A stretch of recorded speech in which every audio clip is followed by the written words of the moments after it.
ମହାପ୍ରଭୁ ସନାତନ ଗୋସ୍ୱାମୀର ଯୋଉ ପରୀକ୍ଷା କରୁଛନ୍ତି, କାରଣ ଯିଏ ଆଚାର୍ଯ୍ୟ ହେବେ, ଯିଏ ସମାଜରେ ପ୍ରଚାର କରିବେ, ଯାହାଙ୍କ ଉପରେ ଗୁରୁ ଦାୟିତ୍ୱ ଅଛି, ସେ ଆଚରଣଶୀଳ ହବା ଦରକାର ଏବଂ ଶାସ୍ତ୍ରକୁ ମହାପ୍ରଭୁଙ୍କର ବା ବୈଷ୍ଣବ ପରମ୍ପରାର ଦାୟିତ୍ୱକୁ ସେ ମୁଣ୍ଡେଇବେ। ଜଣେ କେହି ଯିଏ ଗହ୍ର ନୁହନ୍ତି, ଯେଉଁମାନେ ଆଚରଣଶୀଳ ନୁହନ୍ତି, ଯେଉଁମାନେ ସମର୍ପିତ ଆତ୍ମା ନୁହନ୍ତି, ସେମାନେ ଗୁରୁ ପରମ୍ପରାର ଦାୟିତ୍ୱକୁ ସମ୍ଭାଳି ପାରିବେ ନା, କିମ୍ବା ସେମାନେ କୃତକାର୍ଯ୍ୟ ହେଇପାରିବେ ନା। ପୂଜା ଲାଭ ପ୍ରତିଷ୍ଠା ପାଇଁ ସେମାନେ ବହୁତ କିଛି ସମାଜରେ କରିପାରନ୍ତି, କିନ୍ତୁ ଜଣେ ଆଚରଣଶୀଳ ବୈଷ୍ଣବ, ଗୁରୁଙ୍କ କୃପା ପାଇଥିବା ବୈଷ୍ଣବ, ପରମ୍ପରାରେ ମର୍ଯ୍ୟାଦା ରଖୁଥିବା ଜଣେ ବୈଷ୍ଣବ ହିଁ କେବଳ ଏ ଜଗତକୁ ଦିଗ୍ଦର୍ଶନ ଦେଇପାରିବ। ସେଥିପାଇଁ ଶିଷ୍ୟ ଗୁରୁଦେବଙ୍କ ନିକଟରୁ ଦୀକ୍ଷା ନେବା ପୂର୍ବରୁ ଗୁରୁଦେବଙ୍କ ଅଧିକାରକୁ ବିଚାର କରନ୍ତି। ଶିଷ୍ୟର କେଉଁ ଅଧିକାର? ଇଏ କର୍ମାଧିକାରୀ, କିଏ ଜ୍ଞାନାଧିକାରୀ, କିଏ ଭଜନାଧିକାରୀ? ଆଉ ପରମାରାଧ୍ୟ ଗୁରୁଦେବ, ଆମର ପରମାରାଧ୍ୟ ଗୁରୁଦେବ କୁହନ୍ତି କଳି ଯୁଗରେ 99% ଲୋକ ହଉଛନ୍ତି କର୍ମାଧିକାରୀ। ଗୁରୁଦେବ ଭଜନାଧିକାରକୁ ବିଚାର କରିବେ, ଏ କେଉଁ ଅଧିକାର ପିଲା, ସେଇ ହିସାବରେ ଭଜନରେ ନିଯୁକ୍ତି କରିବେ। କାରଣ ଶିଷ୍ୟ ଯଦି ଭଜନ ପରାୟଣ ନହେଲା, ଗୁରୁଦେବଙ୍କର ଭଜନରେ ସେ ବାଧା ସୃଷ୍ଟି କରିବ। ପୁତ୍ର ଯଦି ପିତାଙ୍କୁ ସହଯୋଗ ନ କଲା, ଗୃହରେ ସହଯୋଗ ନ କଲା, ସେ କୁପୁତ୍ର ବଂଶ ମର୍ଯ୍ୟାଦା ଖାଇବ, ପିତାଙ୍କୁ ବି ନର୍କକୁ ନବ। ଠିକ ସେଇଭଳି ଶିଷ୍ୟ ଯଦି ତାର ଭଜନ ରହିଛି ତ ଠିକ, କିନ୍ତୁ ସେ ଯଦି ଗୋଟେ ଗୁରୁ ଦାୟିତ୍ୱ ନେବା ପାଇଁ ଚାହୁଁଛି, ପ୍ରଚାର ଦାୟିତ୍ୱ ନେବା ପାଇଁ ଚାହୁଁଛି, ପରମ୍ପରାର ଶିକ୍ଷାକୁ ପ୍ରଚାର କରିବା ପାଇଁ ଚାହୁଁଛି, ତାଙ୍କୁ ଜଣେ ଆଚରଣଶୀଳ ବୈଷ୍ଣବ ହବା ଦରକାର। ମହାପ୍ରଭୁ ସନାତନଙ୍କ ଦ୍ୱାରା ଆମକୁ ଏଇ କଥା ଶିକ୍ଷା ଦେଲେ। ଆମେ ଆମର ନିଜ ଭଜନ କରିକି ଆମ ସେବା କରିକି ଆମେ ମନ୍ଦିର ରହିବା ଠିକ, ଆମ ସ୍ଥିତିରେ ରହିବା ଠିକ, କିନ୍ତୁ ଗୋଟିଏ ପରମ୍ପରାର ଦାୟିତ୍ୱକୁ, ଗୋଟିଏ ମିଶନର ଦାୟିତ୍ୱକୁ ନେଇ ଆମେ ଯେତେବେଳେ ବାହାରେ ପ୍ରଚାର କରୁଛେ, ତା ପୂର୍ବରୁ ଆମେ ଗୁରୁକୃଷ୍ଣଙ୍କ ଦ୍ୱାରା ପରୀକ୍ଷିତ ହବା ଦରକାର। ତାଙ୍କର ପରୀକ୍ଷାରେ ଉତ୍ତୀର୍ଣ୍ଣ ହେଲେ ତାଙ୍କର କୃପାଭିକ୍ଷା ଲାଭ କରି, ତାଙ୍କର କରାଯାଉଥିବା ପରୀକ୍ଷା, ସେ ଯାହା ପରୀକ୍ଷା କରୁଛନ୍ତି, ତାଙ୍କ କୃପାରେ ଆମେ ଉତ୍ତୀର୍ଣ୍ଣ ହବା। ତାଙ୍କର କୃପାରେ ମଣ୍ଡିତ ହେଇକି ଯଦି ପରମ୍ପରାର ଶିକ୍ଷାକୁ କିଛି ପ୍ରଚାର କର, ତାହେଲେ ସମାଜରେ କିଛି ଲୋକ ଗ୍ରହଣ କରିବେ। ଗ୍ରହଣ ନ କରିପାରିଲେ ବି ଏଇଟା ବାସ୍ତବିକ ଜିନିଷ ବୋଲି ମାନିବେ, ମଥା ନହିବେ, ନଚେତ ସେମାନେ ଏଟା ଗ୍ରହଣ କରିବେ ନା, କିମ୍ବା ଏଟାକୁ ଫମ୍ପା ଆବାଜ ବୋଲି ମଧ୍ୟ କହିବେ। ମହାପ୍ରଭୁ ଯୋଉ କହୁଛନ୍ତି ଭକ୍ତି ଆଉ ମୁଁ ବୈଷ୍ଣବ ଆଚାର, ଲପ୍ତ ତୀର୍ଥ ଉଦ୍ଧାର, ବିଗ୍ରହ ସେବା ସନାତନ ତୁମ ଦ୍ୱାରା କରିବି, ଇ ଗୁରୁ ଦାୟିତ୍ୱ। ଯେତେ ଆମର ଗୋସ୍ୱାମୀ ଅଛନ୍ତି, ପରମ୍ପରାରେ ଯେତେ ସାଧକ ଆସନ୍ତି, ସମସ୍ତେ ସନାତନକୁ ହିଁ ଗୁରୁତ୍ୱ ଦିଅନ୍ତି, ତାଙ୍କର ଅନୁଗତିକୁ ସ୍ୱୀକାର କରିଛନ୍ତି। କାରଣ ମହାପ୍ରଭୁ ଗୋସ୍ୱାମୀ ମାନଙ୍କ ଭିତରେ ସନାତନକୁ ପ୍ରାଧାନ୍ୟ ଦେଇଛନ୍ତି। ଯଦିଓ ରୂପ ଗୋସ୍ୱାମୀ ପ୍ରିୟ, କିନ୍ତୁ ସନାତନ ମର୍ଯ୍ୟାଦା ଆଉ ବୈରାଗ୍ୟର ମୂର୍ତ୍ତିମନ୍ତ ବିଗ୍ରହ ସିଏ। ଆଉ ଗୁରୁଙ୍କର ଆଦେଶକୁ ଏଭଳି ପାଳନ କରିଛନ୍ତି, ଆପଣ ଶୁଣିବା ଆଜି ମଦନ ମୋହନଙ୍କର ଲୀଳା ସମ୍ବନ୍ଧରେ। ସେ ମହାପ୍ରଭୁଙ୍କର ଆଦେଶକୁ ଅକ୍ଷର ଅକ୍ଷର ଜୀବନରେ ପାଳନ କରିଛନ୍ତି। ସେଥିପାଇଁ ମହାପ୍ରଭୁ ପରୀକ୍ଷା କରୁଛନ୍ତି ତାଙ୍କୁ। କାଲି ଶୁଣୁଥିଲେ ମହାପ୍ରଭୁ କହିଲେ, ସନାତନ ତୁମେ ବଡ଼ଦାଣ୍ଡରେ କାହିଁକି ଆସିଲା? ନା ବଡ଼ଦାଣ୍ଡେ ଯାଇତେ ମୋର ନାଇଁ ଅଧିକାର। ବଡ଼ଦାଣ୍ଡରେ ଜଗନ୍ନାଥଙ୍କ ଦାଣ୍ଡରେ ଯିବାର ମୋର ଅଧିକାର ନାହିଁ, ପୁରୀ ବଡ଼ଦାଣ୍ଡରେ। ନା କାହିଁକି? ନା ବିଶେଷ ଠାକୁର ସହ ସେବକ ପ୍ରଚାର। କିନ୍ତୁ ବଡ ଠାକୁର ନା, ଆମ ଓଡିଶାରେ ବି କୁହନ୍ତି ଜଗନ୍ନାଥ ବଡ ଠାକୁର, ତାଙ୍କର ସେବକକୁ ମୁଁ କେମିତି ଛୁଇଁବି? ଆଉ ଛୁଇଁଲା ପରେ ସର୍ବନାଶ ହେଇଯିବ। ମହାପ୍ରଭୁ ବହୁତ ଖୁସି। ମହାପ୍ରଭୁ କହିଲେ, ଯଦ୍ୟପି ତୁମି ହୋ ଜଗତ ପାବନ, ତୁମାର ସ୍ପର୍ଶେ ପବିତ୍ର ହେ ଦେବ ମୁନି ଗଣ। ଜଣେ ଭକ୍ତଙ୍କୁ ସ୍ପର୍ଶ କଲେ ଦେବତା ମାନେ, ମୁନି ମାନେ ଶୁଦ୍ଧ ଭକ୍ତଙ୍କୁ ପବିତ୍ର। ଭଗବାନ ଏକାଦଶ ସ୍କନ୍ଧରେ ଉଦ୍ଧବକୁ ଡାଇରେକ୍ଟ କରୁଛନ୍ତି, ଉଦ୍ଧବ ମୁଁ ଶୁଦ୍ଧ ଭକ୍ତଙ୍କ ପଛେ ପଛେ ମୁଁ ଧାରେ, ପ୍ରିୟତେ ଅଙ୍ଘ୍ରିରେ ନଭି। ମୁଁ କିଭଳି ତାଙ୍କର ପାଦ ପଦ୍ମର, ମୋ ଭକ୍ତର ପାଦ ପଦ୍ମର ରେଣୁ ମୁଁ ପାଇବି। ଭଗବାନ କହୁଛନ୍ତି ନିରପେକ୍ଷ ମୁନି ଶାନ୍ତ ନିର୍ଭେଦ ସମାଦର୍ଶନ। ସାଧୁର ଲକ୍ଷଣ ଦେଲେ। କେଉଁ ସାଧୁ? ସେଠି ଜୀବ ଗୋସ୍ୱାମୀ ସନ୍ଦର୍ଭରେ ରଚନା କଲେ ନାରଦାଦି ତୁଲ୍ୟା, ଯେ ନାରଦ ଆଦି ଋଷିଙ୍କ ଭଳି ନିରପେକ୍ଷ। ନିରପେକ୍ଷ ମାନେ ବିଷୟ ବୈରାଗ୍ୟ ପ୍ରତି, ଶରୀର ବିଷୟ ପ୍ରତି, ସଂସାର ପ୍ରତି, ଶରୀର ପ୍ରତି ସମ୍ପୂର୍ଣ୍ଣ ଉଦାସ। ମୁନି ରୂପ ଗୁଣ ଲୀଳା ଚିନ୍ତନଶୀଳ, ତାଙ୍କୁ ମୁନି ଜୀବ ଗୋସ୍ୱାମୀ ଲେଖିଲେ। ଭକ୍ତର ସ୍ଥିତି କେଉଁଠି? ନିର୍ଭେଦ ସମଦର୍ଶୀନ, ସେ କାହା ପ୍ରତି ବୈର ଭାବ ନାହିଁ। ଆଉ ସମଦର୍ଶୀନ, ସମସ୍ତଙ୍କୁ ସମଦୃଷ୍ଟିରେ ଦେଖେ। ଆଉ ଏଇଭଳି ସାଧୁ ପଛରେ ଭଗବାନ କହୁଛନ୍ତି ମୁଁ ପ୍ରିୟନ୍ତି ଅଙ୍ଘ୍ରିରେ ଏଣୁ ହିଁ, ମୁଁ ସେଇଭଳି ଭକ୍ତ ପଛରେ ଧାଏଁ। ନା କାହିଁକି ଧାଏଁ? ତାଙ୍କର ଚରଣ ରେଣୁ କେମିତି ପାଇବି। ସିଦ୍ଧର ସ୍ୱାମୀ କଣ ହେଠି ରଚନା କଲେ ତାଙ୍କ ଟୀକାରେ? ମତ ଅନ୍ତର୍ବର୍ତ୍ତୀ ନ ବ୍ରହ୍ମାଣ୍ଡେ ବ୍ରହ୍ମାଣ୍ଡ ପବିତ୍ରୀକରଣ ନିମିତ୍ତଂ। ମୋ ଅନ୍ତରରେ ଥିବା ବ୍ରହ୍ମାଣ୍ଡକୁ ମୁଁ ପବିତ୍ର କରିବି ମୋ ଭକ୍ତର ପଦରେ। ଭଗବାନ ଶ୍ରୀକୃଷ୍ଣ ନିଜେ ଉଦ୍ଧବନ କହୁଛନ୍ତି ବଦରିକାଶ୍ରମ। ତେଣୁ ସନାତନ ଜଗତକୁ ପବିତ୍ର କରିପାରିବେ। ଦେବମୁନି ମାନେ ପବିତ୍ର ହେଇଯିବେ, ମହାପ୍ରଭୁ କହୁଛନ୍ତି। କିନ୍ତୁ କହୁଛନ୍ତି ସନାତନ, ତୁମର ଯୋଉ ଅନ୍ୟକୁ ସମ୍ମାନ ଦବାର ଭାବନା ରହିଛି, ଯୋଉ ମର୍ଯ୍ୟାଦାକୁ ରଖିଲ, ଏଥିରେ ମୋ ମନ ବହୁତ ଖୁସି ହୁଏ।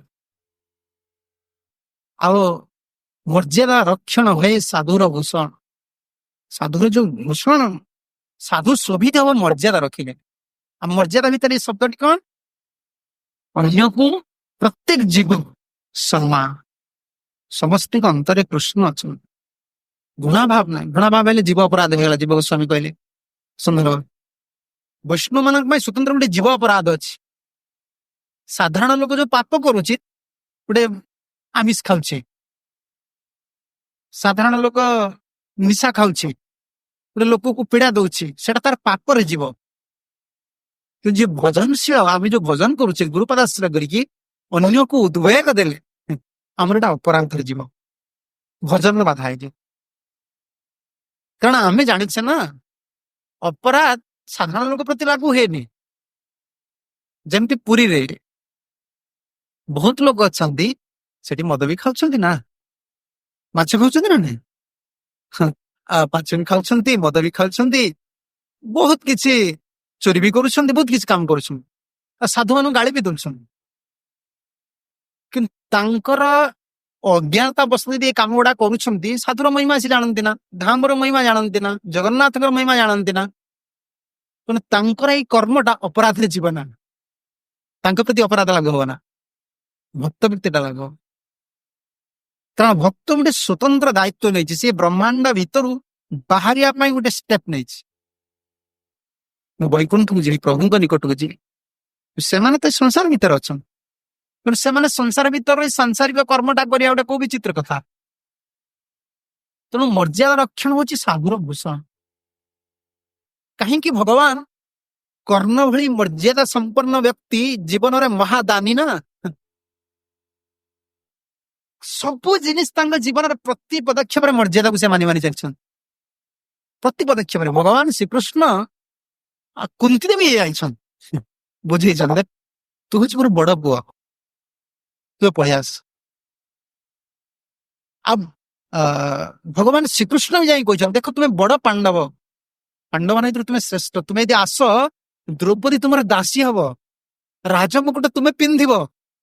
ସେ କହିଲେ ନା,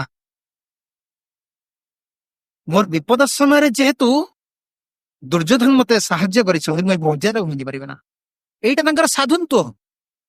କିନ୍ତୁ ଦୁର୍ଯ୍ୟୋଧନ ଉପରେ ସାଧୁତ୍ୱ ରଖି ଦ୍ରୌପଦୀଙ୍କ ଉପରେ ଅସାଧୁତ୍ୱ କରିଦେଲେ, ମର୍ଯ୍ୟାଦା ଭାଙ୍ଗିଦେଲେ। ସେଥିପାଇଁ ମହାଭାରତ ଯୁଦ୍ଧରେ କର୍ଣ୍ଣଙ୍କ ଚରିତ୍ରକୁ ଯେତେ ଶ୍ରେଷ୍ଠ କୁହାଗଲେ ସୁଦ୍ଧା ଜଣେ ସତୀ ନାରୀର ମର୍ଯ୍ୟାଦା ପ୍ରତି ଟିକେ ଆକ୍ଷେପ କରିଛନ୍ତି ବୋଲି ତାଙ୍କୁ ଦଣ୍ଡ ମିଳିଲା। ଗୋଟିଏ ମର୍ଯ୍ୟାଦା ତାଙ୍କ ଜୀବନରେ ଅବଲମ୍ବନ କରିଛନ୍ତି। ଦ୍ରୌପଦୀଙ୍କୁ କହିଲେ ଇଏ ପାଞ୍ଚପତି ଯାହାର ସିଏ କଣ, ସିଏ ତ ବେଶ୍ୟା। ଆଉ ଏଇଥିପାଇଁ ତାଙ୍କ ମର୍ଯ୍ୟାଦା ଅପରାଧ ଲାଗୁ ହେଲା। ଦୁର୍ଯ୍ୟୋଧନ ଯଦି କହିଥାନ୍ତା କିଛି କ୍ଷତି ନାହିଁ, ଦୁଃଶାସନ କହିଥିଲେ କିଛି କ୍ଷତି ନାହିଁ। କିନ୍ତୁ କର୍ଣ୍ଣ ଭଲ ଭାବେ ଜାଣେ ଯେ ଦ୍ରୌପଦୀ ହଉଛନ୍ତି ଯାଜ୍ଞସେନୀ, ଯଜ୍ଞରୁ ପ୍ରକଟ। କର୍ଣ୍ଣଟା ଭଲ ଭାବେ ଜାଣ, ମହାଭାରତ ସ୍ପଷ୍ଟ ଲେଖା ହେଇଛି। କର୍ଣ୍ଣ ଜାଣି ଶୁଣି ଏଇ ପଦ କଥା କହିଛି ଏବଂ ବହୁତ ଅନୁତାପ ବି କରିଛି ପିତାମହଙ୍କ ନିକଟରେ। ପିତାମହ, ମୋ ଜୀବନରେ ଗୋଟିଏ ମର୍ଯ୍ୟାଦା ମୁଁ ଲଙ୍ଘନ କରିଛି, ସେଇ ମର୍ଯ୍ୟାଦା ଲଙ୍ଘନ ପାଇଁ ମୁଁ ଭଗବାନଙ୍କ ଦରବାରରେ ମତେ କ୍ଷମା ମିଳିବ କି ନାହିଁ ମୁଁ ଆଜି ପର୍ଯ୍ୟନ୍ତ ଚିନ୍ତା କରିପାରୁନି, କିନ୍ତୁ କ୍ଷମା ମିଳିଲା ନା।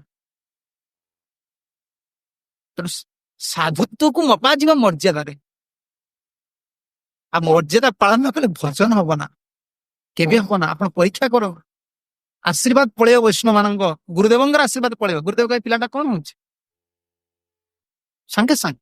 ମୋ ଜୀବନ କଥା ମୁଁ କହୁଛି, ପୁରୀ ଗଜପତି ମହାରାଜ, ଏବେ ମୋର ଭାବନା ଆସିଲା, ବହୁତ ଦିନ ପରେ ଆଜି ମୁଁ କହୁଛି, କେବେ କାହାକୁ କହିବି। ପୁରୀ ଗଜପତି ମହାରାଜ ଆସିଥାନ୍ତି ଗୋପୀନାଥ ମନ୍ଦିର, ହଁ ଉଦ୍ଘାଟନ ହୋତା, ଏଠି ବହୁତ ବଡ ଟେଣ୍ଟ ହେଇଥାଏ। ଆଉ ମହାରାଜ ଆସୁଛନ୍ତି ମାନେ ବହୁତ ଲୋକ ଆସୁଛନ୍ତି, ଆମେ ସବୁ ଆଗରେ ଥିଲୁ। ସବୁ ମହାରାଜଙ୍କୁ କଡନ କରି ନେବା ପାଇଁ ଆମକୁ ସବୁ ଦାୟିତ୍ୱ ଦିଆଯାଇଥିଲା। ନା ଆମେ ସେତେବେଳେ ନୂଆ ପିଲା, ସବୁ ଧଳା ପିନ୍ଧି ସବୁ ଯେତେବେଳେ ଦୀକ୍ଷା ବୋଧେ, ହଁ ଦୀକ୍ଷା ନେଇଗଲୁ। ଆଉ ସେତେବେଳେ ଆମ ସାଙ୍ଗରେ ପିଲାମାନେ ସବୁ ଟଣାଟଣି ହଉଛନ୍ତି ହାତ ଧରିକି, ଆମେ କଡନ ଯିବା ମାନେ ଧୀର କିଣି ଯିବା। ସେଠୁ ଗୋଟେ ଡାକିଲେ, ପିଲା ଭାବ ଦେଖ ଠେଲୁଛ ବସିକି। ସେ ସମସ୍ତେ ଯୋଉ ହାତରେ କଟନ ଧରିକି ମହାରାଜଙ୍କୁ ନଉଥିଲେ ସବୁ ଛାଡିକି ପଳେଇ। ସେ ଜଣେ ମାନ୍ୟ ବ୍ୟକ୍ତି, ତୁମେ କଣ ଏମିତି ଗୋଟେ ନୂଆ ପିଲା, ସବୁ ଦାନ୍ତଟାକୁ ଦେଖେଇକି ଟଣା ଟଣି ହଉଛନ୍ତି ସମସ୍ତେ। ଚାଲ ଚାଲୁ କହିଦେଲା ବେଳକୁ ଆଉ ସେଠି କେହି ଆମେ ନା ଶୋଭା ମର୍ଯ୍ୟାଦା ପ୍ରତି ପଦକ୍ଷେପରେ କଥା ଚାଲି, ତେଣୁ ଆଶୀର୍ବାଦ ମିଳିବନି ନା ବୈଷ୍ଣବ ମାନଙ୍କର। ଆଉ ବୈଷ୍ଣବ ମାନଙ୍କର ଆଶୀର୍ବାଦ ନ ମିଳିଲେ ଭଜନ ହବ। ଜୀବର ଗୋଟେ ଜୀବର ବି ଆଶୀର୍ବାଦ ଦରକାର। ଭକ୍ତିବିନୋଦ ଠାକୁର ତାଙ୍କ ଭଜନରେ କହିଛନ୍ତି ସମସ୍ତଙ୍କର ଆମର ଆଶୀର୍ବାଦ ଦରକାର। ସବେ ମିଲି କୃପା କରି କରହ କରୁଣା, ଅଧମ ପତିତ ଜନେ ନା କରି ଅପରୁଣା। ସଭାକାର ପଦ ଋଣ ଶିରେ ରହୁ ମୋର, ଯାହାରେ ପ୍ରସାଦେ ତରି କଳି ମହା ଗୁଣ। ପଦ ଗୁଡିକୁ ବହୁତ, ବୈଷ୍ଣବ ପଦ ଗୁଡିକୁ ଭଜନ କର ନ ହଉ, ବୈଷ୍ଣବ ପଦ ଗୁଡିକୁ ମନେ ରଖିବାକୁ ପଡିବ, କାରଣ ଗୋଟିଏ ଗୋଟିଏ ପଦ ଆମକୁ ବଞ୍ଚେଇବ ଜୀବନ। କଳିକୁ ଜିତିବାର କିଛି ଉପାୟ ନାହିଁ, ମନା କରିଦେବ। ସଭାକାର ପଦ ରେଣୁ ଶିରେ ରହୁ ମୋର, ଯଦି ସମସ୍ତ ବୈଷ୍ଣବ ମାନଙ୍କର ପଦ ରେଣୁ ମୋର ଶିରେ ରହିଥିବ, ତାହେଲେ କଳିକି ତରି ପାରିବା, ମାନେ କଳିକି ତରିବା ସହଜ ନୁହେଁ, ବହୁ ବଳବାନ କଳି। ସେଥିପାଇଁ ଭକ୍ତିବିନୋଦ ଠାକୁର କାଲି କହୁଥିଲେ, ତନ୍ୟ ଦୟା ଅନ୍ୟ ମାନ ପ୍ରତିଷ୍ଠା ବର୍ଜନ, ଚାରି ଗୁଣେ ଗୁଣୀ ହୋଇ କରହ ବର୍ଜନ। ଭକତି ବିନୋଦ କାନ୍ଦି ବୋଲେ ପ୍ରଭୁ ପାଏ, କବେ ଅଧିକାର ଦିବେ କହିଛନ୍ତି, ମତେ କେବେ ଆପଣ ଏଇଭଳି ଅଧିକାର ଦେବେ, ମୁଁ ଏଇ ଚାରିଟା ଗୁଣରେ ଗୁଣୀ ହେବି। ମର୍ଯ୍ୟାଦାକୁ ଭାଙ୍ଗିଦେଲେ ହବ ନା। ଭକ୍ତ ହବା ବହୁତ ସହଜ, କିନ୍ତୁ ଭକ୍ତି ପଥରେ ଚାଲିବାଟା ଟିକେ କଷ୍ଟ। ସେଥିପାଇଁ ଗୁରୁଦେବ କୁହନ୍ତି, ଭକ୍ତି ପଥ କୁସୁମିତ ପଥ ନୁହେଁ, କଣ୍ଟକିତ ପଥ। ଗୋଲାପ ଫୁଲଟା ତୁଳସୀ କଣ୍ଟା ବାଜିବ ନା ହାତରେ, ଆଉ ଏଇଟା ଗୋଟେ ବହୁତ ମୂଲ୍ୟ ଆମେ ଦଉଛେ ଭଗବାନ ପାଇବା ପାଇଁ। ମହାପ୍ରଭୁ ସନାତନ ଦ୍ୱାରା ମର୍ଯ୍ୟାଦା ସ୍ଥାପନ କଲେ। ବୈଷ୍ଣବ ସମସ୍ତଙ୍କୁ ସୁନ୍ଦର ଭାବରେ ସମ୍ମାନ ଦବ, ତାର ଗୁଣ ଦୋଷ ବିଚାର କରିବ ନା। ନା, ଗୁଣ ଦୋଷଟା ପ୍ରକୃତିର ଜିନିଷ। ଆଚାର୍ଯ୍ୟ ମାନେ ଏତେ ସୁନ୍ଦର ବ୍ୟାଖ୍ୟା କରିଛନ୍ତି, କାହିଁକି ଅନ୍ୟର ଗୁଣ ଦୋଷ ଦେଖିବୁନି, ସେ ତ ଖରାପ ଲୋକ ନା। ତାର ଏଇ ଖରାପ ଗୁଣଟା ଆଉ ଭଲ ଗୁଣଟା, ଦୁଇଟା ଯୋଉ ଗୁଣ ପ୍ରାକୃତ ଗୁଣ, ଏଇ ସଂସାରରୁ ଆସିଛି। ତା କଣ ଆତ୍ମାର ଥିଲା କି? ଆତ୍ମାର ଥିଲା? ଯେ ଚୋରି କରୁଥିଲା, ସେ ଚୋରି କରିବା ବିଦ୍ୟାଟା କୋଉଠି ଶିଖିଛି? ଏ ସଂସାରରୁ ଶିଖିଛି ନା ମା ପେଟରୁ ଚୋରି କରିଥିଲା? ଏଇ ସଂସାରର ଭଲ ଗୁଣ, ଯାହାକୁ ଆମେ ଭଲ ଗୁଣ ବୋଲି କହୁଛେ, ସଂସାର ଯେତିକି ଖରାପ ଗୁଣ, ଏଇଟା ଭୌତିକ ଜଗତର ଜିନିଷ, ଆଉ ତ୍ରିଗୁଣର ଜିନିଷ, ସେଟା ଆମର ତାର ଦେଖିବା ଉଚିତ ନାହିଁ, ମନା କରିଦେଇଛି। ଦୋଷ ଗୁଣ କାହାର ଦେଖିବ ନା, ଶ୍ଲୋକରେ ମନା କରାଇଛି। ଚୈତନ୍ୟ ଶ୍ଲୋକ ଅଛନ୍ତି ସବୁବେଳେ ଦ୍ରୌହାତ୍ମକ, ଏଇ ଭଗବାନଙ୍କ ସୃଷ୍ଟି, ତାର ଦୋଷ ଗୁଣ ଆମେ ବିଚାର କରି କିଛି ଲାଭ ନାହିଁ, କାରଣ ଏଟା ଭୌତିକ ପ୍ରକୃତିରୁ ଆସିଛି। ତାର ଗୁଣ ହିସାବରେ ଏଇଟା ମାର୍ଜନ ପୁଣି ହେଇଯିବ। କର୍ମର ପ୍ରତିକ୍ରିୟା ସରିଗଲେ, ସେ ଯୋଉ ଖରାପ ଗୁଣରେ ପାପର ପ୍ରତିକ୍ରିୟା ଅଛି ବୋଲି ବର୍ତ୍ତମାନ ଏଇସବୁ ଜିନିଷ ଗୁଡା ସେ କରୁଛି। ପୁଣି ପୁଣ୍ୟର ପ୍ରତିକ୍ରିୟା ଆସିଲେ ସେ ଶୁଭ କର୍ମ କରିବ, ଏଇଟା ଚାଲିବ। ଆଉ ଭକ୍ତି ରାସ୍ତାକୁ ନ ଧରିଲା ପର୍ଯ୍ୟନ୍ତ ଏ ପାପ ପୁଣ୍ୟ ଦୁଇଟାକୁ ସେ କାଟି ପାରିବ ନା। ସେଥିପାଇଁ ଦୋଷ ଗୁଣ ଦେଖିବା ଆମର କାମ ନାହିଁ। ଆଉ ମହାପ୍ରଭୁ ଯେତେବେଳେ ଚୈତନ୍ୟ ଭାଗବତରେ ଗୋଟିଏ ପଦକୁ ମିନିମମ୍ 50 ଥର କହିଥିବେ, ଅନିନ୍ଦୁକ ହୟା ସକୃତ ନାମ ବୋଲେ, ଅନିନ୍ଦୁକ ହୟା ଯେ ସକୃତ ନାମ ବୋଲେ, ଅରିନ୍ଦୁ କହିଛି ସକୃତ ଥରେ ନାମ କହୁଛି ସତ୍ୟ ସତ୍ୟ ଆମେ ତାକେ ଉଦ୍ଧାରିମା ହେଲେ। ମୁଁ ସତ୍ୟ କରି କହୁଛି ମହାପ୍ରଭୁ କହୁଛନ୍ତି ଯେ ଅନିନ୍ଦୁକ କାହାକୁ ନିନ୍ଦା କରୁନି, ମୁଁ ସତ୍ୟ କରି କହୁଛି ସେ ଥରେ କୃଷ୍ଣ ନାମ କହିଲେ ବି ମୁଁ ତାକୁ ଉଦ୍ଧାର କରିବି। ଏହି ମହାପ୍ରଭୁଙ୍କର ଶିକ୍ଷା। ହରେ କୃଷ୍ଣ କୃଷ୍ଣ କୃଷ୍ଣ ରେ ହରେ ହରେ ରାମ ରାମ ରାମ ହରେ ହରେ। ମହାପ୍ରଭୁ ତ ସମସ୍ତଙ୍କୁ ସନାତନ ଦ୍ୱାରା ଶିକ୍ଷା ଦେଇଦେଲେ ଏଭଳି ଯଥାଯୋଗ୍ୟ ସମ୍ମାନ ଦବ, ମର୍ଯ୍ୟାଦା ସ୍ଥାପନ କରିଦେଲେ। ସନାତନଙ୍କର ମନ ଖୁସି ନାହିଁ। ସନାତନ କହିଲେ ଭାବୁଛନ୍ତି ମହାପ୍ରଭୁ ମତେ ଏତେ ବଡ ସମ୍ମାନ ଦଉଛନ୍ତି, କିନ୍ତୁ ମୋ ସ୍ୱର ତ କଣ୍ଡୁ ହେଇଛି, ରସ ସବୁ ବହୁଛି, ମହାପ୍ରଭୁ ମତେ ବାରମ୍ବାର ଆଲିଙ୍ଗନ କରୁଛନ୍ତି, ମୁଁ କରିବି କଣ? ଯାଇ ଜଗଦାନନ୍ଦ ପଣ୍ଡିତ କି ପଚାରୁଛନ୍ତି। ଛୋଟ ବାଳକ ସିଏ, ଛୋଟ ବାଳକ କୁହାଯିବନି, ସନାତନଙ୍କ ତୁଳନାରେ ସେ ବାଳକ ବୟସରେ କଣ? କହିଲେ ଜଗଦାନନ୍ଦ ତୁମେ ତ ପ୍ରଭୁର ଅତି ପ୍ରିୟ, ମତେ ଟିକେ କହିଲ ମୁଁ କଣ କରିବି ଏ ପରିସ୍ଥିତିରେ? ନା କାରଣ ମୁଁ ଆସିଥିଲି ମହାପ୍ରଭୁ ଟିକେ ଦର୍ଶନ କରିବି, ଜଗନ୍ନାଥଙ୍କୁ ଦର୍ଶନ କରିବି, କିନ୍ତୁ ଜଗନ୍ନାଥଙ୍କ ଦର୍ଶନ ତ ହେଲା ନା, କିନ୍ତୁ ମହାପ୍ରଭୁଙ୍କର ଦର୍ଶନ ବି ମୁଁ କରିବା ପାଇଁ ମୋର ଇଚ୍ଛା ହଉନି। ନା କାହିଁକି? ମୋ ଶରୀରରେ ଏଭଳି ରକ୍ତ କଣ୍ଡୁ ରସା ସବୁ ବହୁଛି, ମହାପ୍ରଭୁ ମତେ ବାରମ୍ବାର ଆଲିଙ୍ଗନ କରୁଛି, ମୋର ଅପରାଧ ହଉଛି, ମୁଁ କଣ କରିବି? ଜଗଦାନନ୍ଦ ପଣ୍ଡିତ ମହାପ୍ରଭୁ ତାଙ୍କ ଦ୍ୱାରା ଗୋଟେ ମର୍ଯ୍ୟାଦା ସ୍ଥାପନ ଶିକ୍ଷା ଦେଲେ। ଚୈତନ୍ୟ ଚରିତାମୃତ କେବଳ ମର୍ଯ୍ୟାଦା ଗ୍ରନ୍ଥ, ମଧ୍ୟଲୀଳା କେବଳ ଶିକ୍ଷା, ନହେଲେ ସବୁ ହଉଛି ବୈଷ୍ଣବ ସଦାଚାର ଗ୍ରନ୍ଥ। କିଭଳି ବୈଷ୍ଣବ ଚଳିବ, ଜଗଦାନନ୍ଦ ଉପଦେଶ ଦେଇଦେଲେ ସନାତନ। କହିଲେ ସନାତନ, ପଣ୍ଡିତ କହେ ତୋମାର ଭାଷ ଯୋଗ୍ୟ ବୃନ୍ଦାବନ, ପଣ୍ଡିତ କହେ ତୋମାର ଭାଷ ଯୋଗ୍ୟ ବୃନ୍ଦାବନ, ରଥ ଯାତ୍ରା ଦେଖି ତାହା କର ଗମନ, ରଥ ଯାତ୍ରା দেখি তাহা কর গমন, প্রভু আজ্ঞা হইয়াছে তোমা দুই ভাই, প্রভুর আজ্ঞা হইয়াছে তোমা দুই ভাই, বৃন্দাবনে বৈশে তাহা সর্ব সুখ পায়, বৃন্দাবনে বৈশে তাহা সর্ব সুখ পায়। ଜଗଦାନନ୍ଦ ସନାତନକୁ ଏତିକି ଉପଦେଶ ଦେଇଥିଲେ, ମହାପ୍ରଭୁ ଏତେ କ୍ରୋଧ କରିବେ? କହିଲେ ସନାତନ, ମହାପ୍ରଭୁ ତ ଦୁଇ ଭାଇଙ୍କୁ, ତୁମ ବଂଶକୁ, ମହାପ୍ରଭୁ ତିନି ଭାଇଙ୍କୁ, ଏଭଳି ବଂଶ ସନାତନଙ୍କର, ମହାପ୍ରଭୁ ଦୁଇ ଜଣ ରୂପଙ୍କୁ ଆଉ ସନାତନଙ୍କୁ କହିଦେଲେ ତୁମେ ବୃନ୍ଦାବନ ଯାଅ, ଆଉ ତୁମ ବଂଶକୁ ମୁଁ ସ୍ଥାନ ଦେଲି। ବଂଶ ସ୍ଥାନ ଦେବା ଦ୍ୱାରା ଜୀବ ଗୋସ୍ୱାମୀ କି ପ୍ରେଡିକ୍ସନ କରିଦେଲେ। ଜୀବ ଗୋସ୍ୱାମୀ ଯେତେବେଳେ ଗୃହତ୍ୟାଗ କରିବେ ସିଏ ବି ବୃନ୍ଦାବନରେ ରହିଲେ। କାରଣ ମହାପ୍ରଭୁ ଜାଣ, ଇଏ ଜଗଦାନନ୍ଦ ସେଟା ଜାଣିଛନ୍ତି, ସିଏ କହିଲେ। କହିଲେ ପଣ୍ଡିତ କହେ ତୁମାର ବାସ ଯୋଗ୍ୟ ବୃନ୍ଦାବନ, ତୁମେ ଶ୍ରୀକ୍ଷେତ୍ର କାହିଁକି ଆସିଲ? ତୁମକୁ ତ ଗୁରୁଦେବ ମହାପ୍ରଭୁ ଆଦେଶ ଦେଇଛନ୍ତି ବୃନ୍ଦାବନ ରହିବା ପାଇଁ, ଆଉ ରଥଯାତ୍ରା ଦେଖି ତାହା କରହୋ ଗମନ। ଠିକ ଯଦି ଆସିଛ, ରଥଯାତ୍ରା ତ ପାଖେଇ ଆସିଲାଣି, ଆଉ ତୁମେ ତ ଶ୍ରୀମନ୍ଦିରକୁ ଯିବ ନା, ଆମର ତ ଭାଗ୍ୟ ଅଛି ଆମେ ଶ୍ରୀମନ୍ଦିରରେ ଜଗନ୍ନାଥଙ୍କୁ ଦେଖୁଛୁ, ଆଉ ତୁମର ତ ଦୈନ୍ୟରେ ନିଜକୁ ହୀନଜ୍ଞାନ ଅଛି, ଅତି ପତିତ ବୋଲି ଭାବୁଛ, ତୁମେ ଦର୍ଶନ କରୁନ, ଆଉ ଜଗନ୍ନାଥଙ୍କୁ ଦର୍ଶନ ନ କରି କେମିତି ଯିବ ତୁମେ?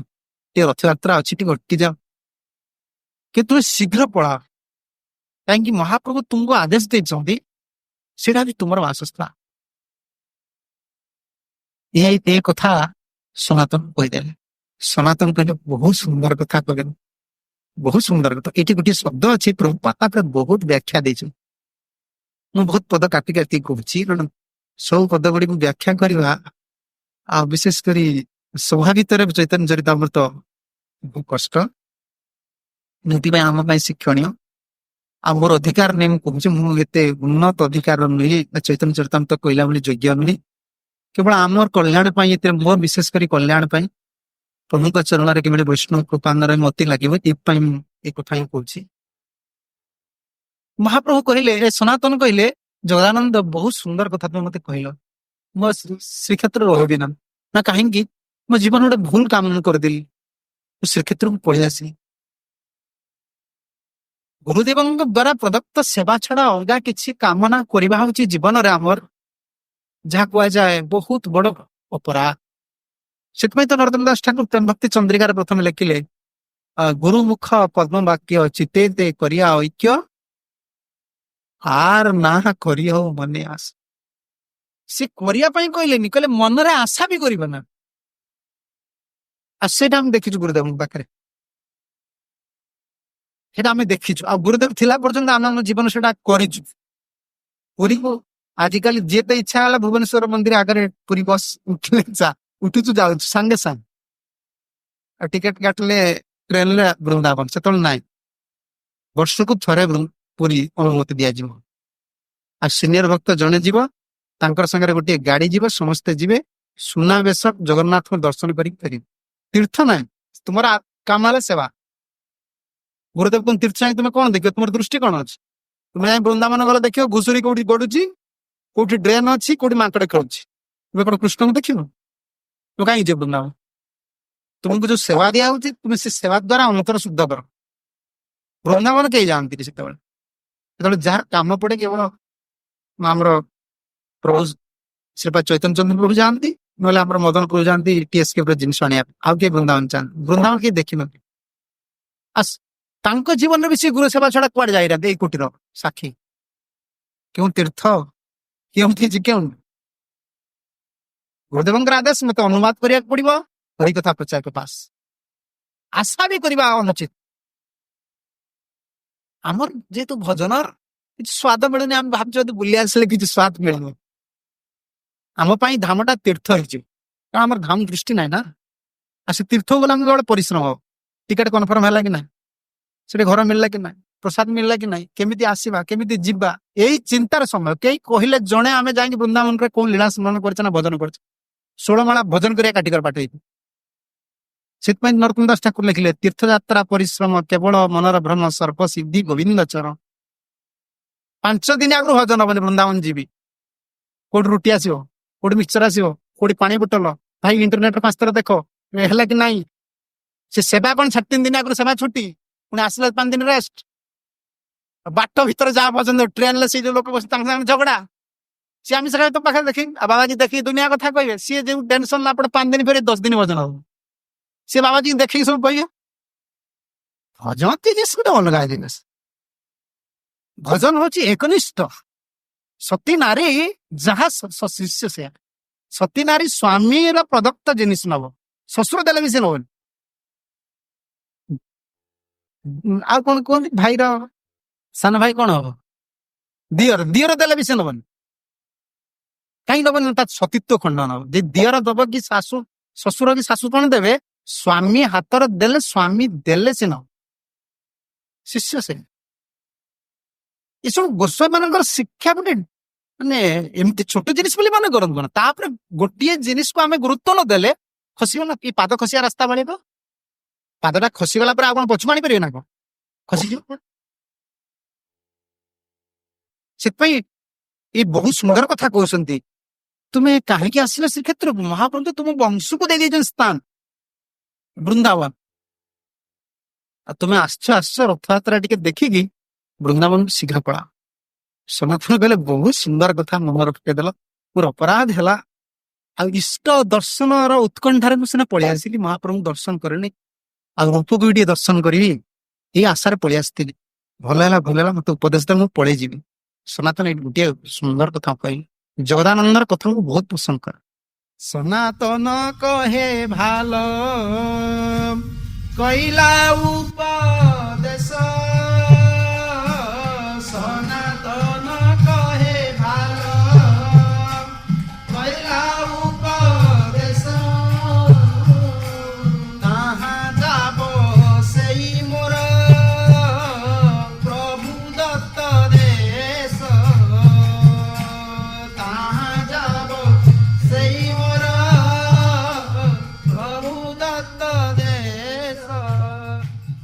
ଏଇଠି ପ୍ରଭୁ ଦତ୍ତ ଦେଶ କଥା କହିଲେ। ରୂପା ତାଙ୍କର ଯୋଉ ଇସ୍କନ ନିୟମ କରିଛନ୍ତି ଲ ବୁକ୍ ରେ ଆପଣ ଦେଖିବେ ଦ ସେଣ୍ଟର ହେଇଛି 108 ସବୁ ସେଣ୍ଟର ଦୀପ୍ତାନ ଶିଷ୍ୟ ମାନଙ୍କ ଭିତରେ ବାଣ୍ଟି ଦେଇଛନ୍ତି। ଏବଂ ଏଇ ଚୈତନ୍ୟ ଚୈତନ୍ୟର ଅବଶ୍ୟ ସେ ପଦକୁ ଅନ୍ତଲୀଳାରେ ମନେ ହୁଏ,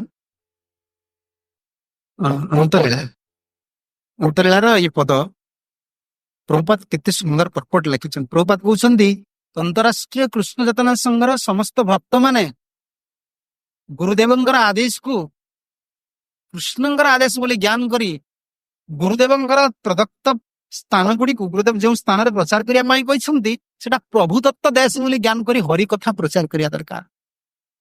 କାରଣ ଗୁରୁଦେବଙ୍କର ଆଦେଶ ଚୈତନ୍ୟ ମହାପ୍ରଭୁଙ୍କର ଭଗବାନ ଶ୍ରୀକୃଷ୍ଣଙ୍କର ଆଦେଶ। ବହୁତ ସୁନ୍ଦର ପର୍ପଟ ପ୍ରଭୁପାଦ ସେଠି ଭାବାର୍ଥ ରଚନା କରିଛନ୍ତି। ଏଟା ପ୍ରଭୁ ଦତ୍ତ ଦେଶ, ଗୁରୁଦେବ ଯେଉଁଠି ସ୍ଥାନ ଦେଲେ ଏଇଠି ରହିବ, ଏଟା ବୁଝିବାକୁ ପଡିବ। ଶିଷ୍ୟ ହେବା ଗୋଟେ ଇଚ୍ଛାଧୀନ କାମ ନା। ଶିଷ୍ୟ ଯିଏ ହୁଅନ୍ତି, ଶିଷ୍ୟ ଶବ୍ଦ ପୂର୍ବରୁ କଣ ରହିଛି? ଶିଷ୍ୟ ଅର୍ଜୁନ ହେଇଥିଲେ, ସେଥିପାଇଁ ଅନଧିକାରୀ ବ୍ୟକ୍ତିକୁ ଶିଷ୍ୟ କରିବେ ନା, କହିଲେ ଭଜନର ବାଧା। ଶିଷ୍ୟ ମାନେ କଣ? ଶିଷ୍ୟ ମାନେ ତାର ଇଣ୍ଡିପେଣ୍ଡେଣ୍ଟ ତ ନାହିଁ, ସେ ଶିଷ୍ୟ କେମିତି ହବ? ଶିଷ୍ୟତେ ହମ୍ ସାଧିମାଙ୍ଗ ତ୍ୱାଙ୍ଗ ପ୍ରପନ୍ନମ୍। ସେଠି ବିଶ୍ୱନାଥ ଚକ୍ର ଠାକୁର ବହୁତ ସୁନ୍ଦର ଟୀକା ରଚନା କରିଛନ୍ତି। ଅର୍ଜୁନ ତେଲ କହିଲେ ମୁଁ ଶିଷ୍ୟ ହେବି, ବିଶ୍ୱନାଥ ଚକ୍ର ଠାକୁର କହୁଛନ୍ତି କୃଷ୍ଣଙ୍କ ତରଫରୁ ପ୍ରଶ୍ନ ଉଠୁଛନ୍ତି, ରେ ଅର୍ଜୁନ ତୁମେ ତ ମୋର ସଖା, ବ୍ୟାସ ଅଛନ୍ତି ତାଙ୍କର ଗୁରୁ, ତୁମେ ତାଙ୍କୁ ଗୁରୁ ରୂପରେ ଗ୍ରହଣ କରୁନା?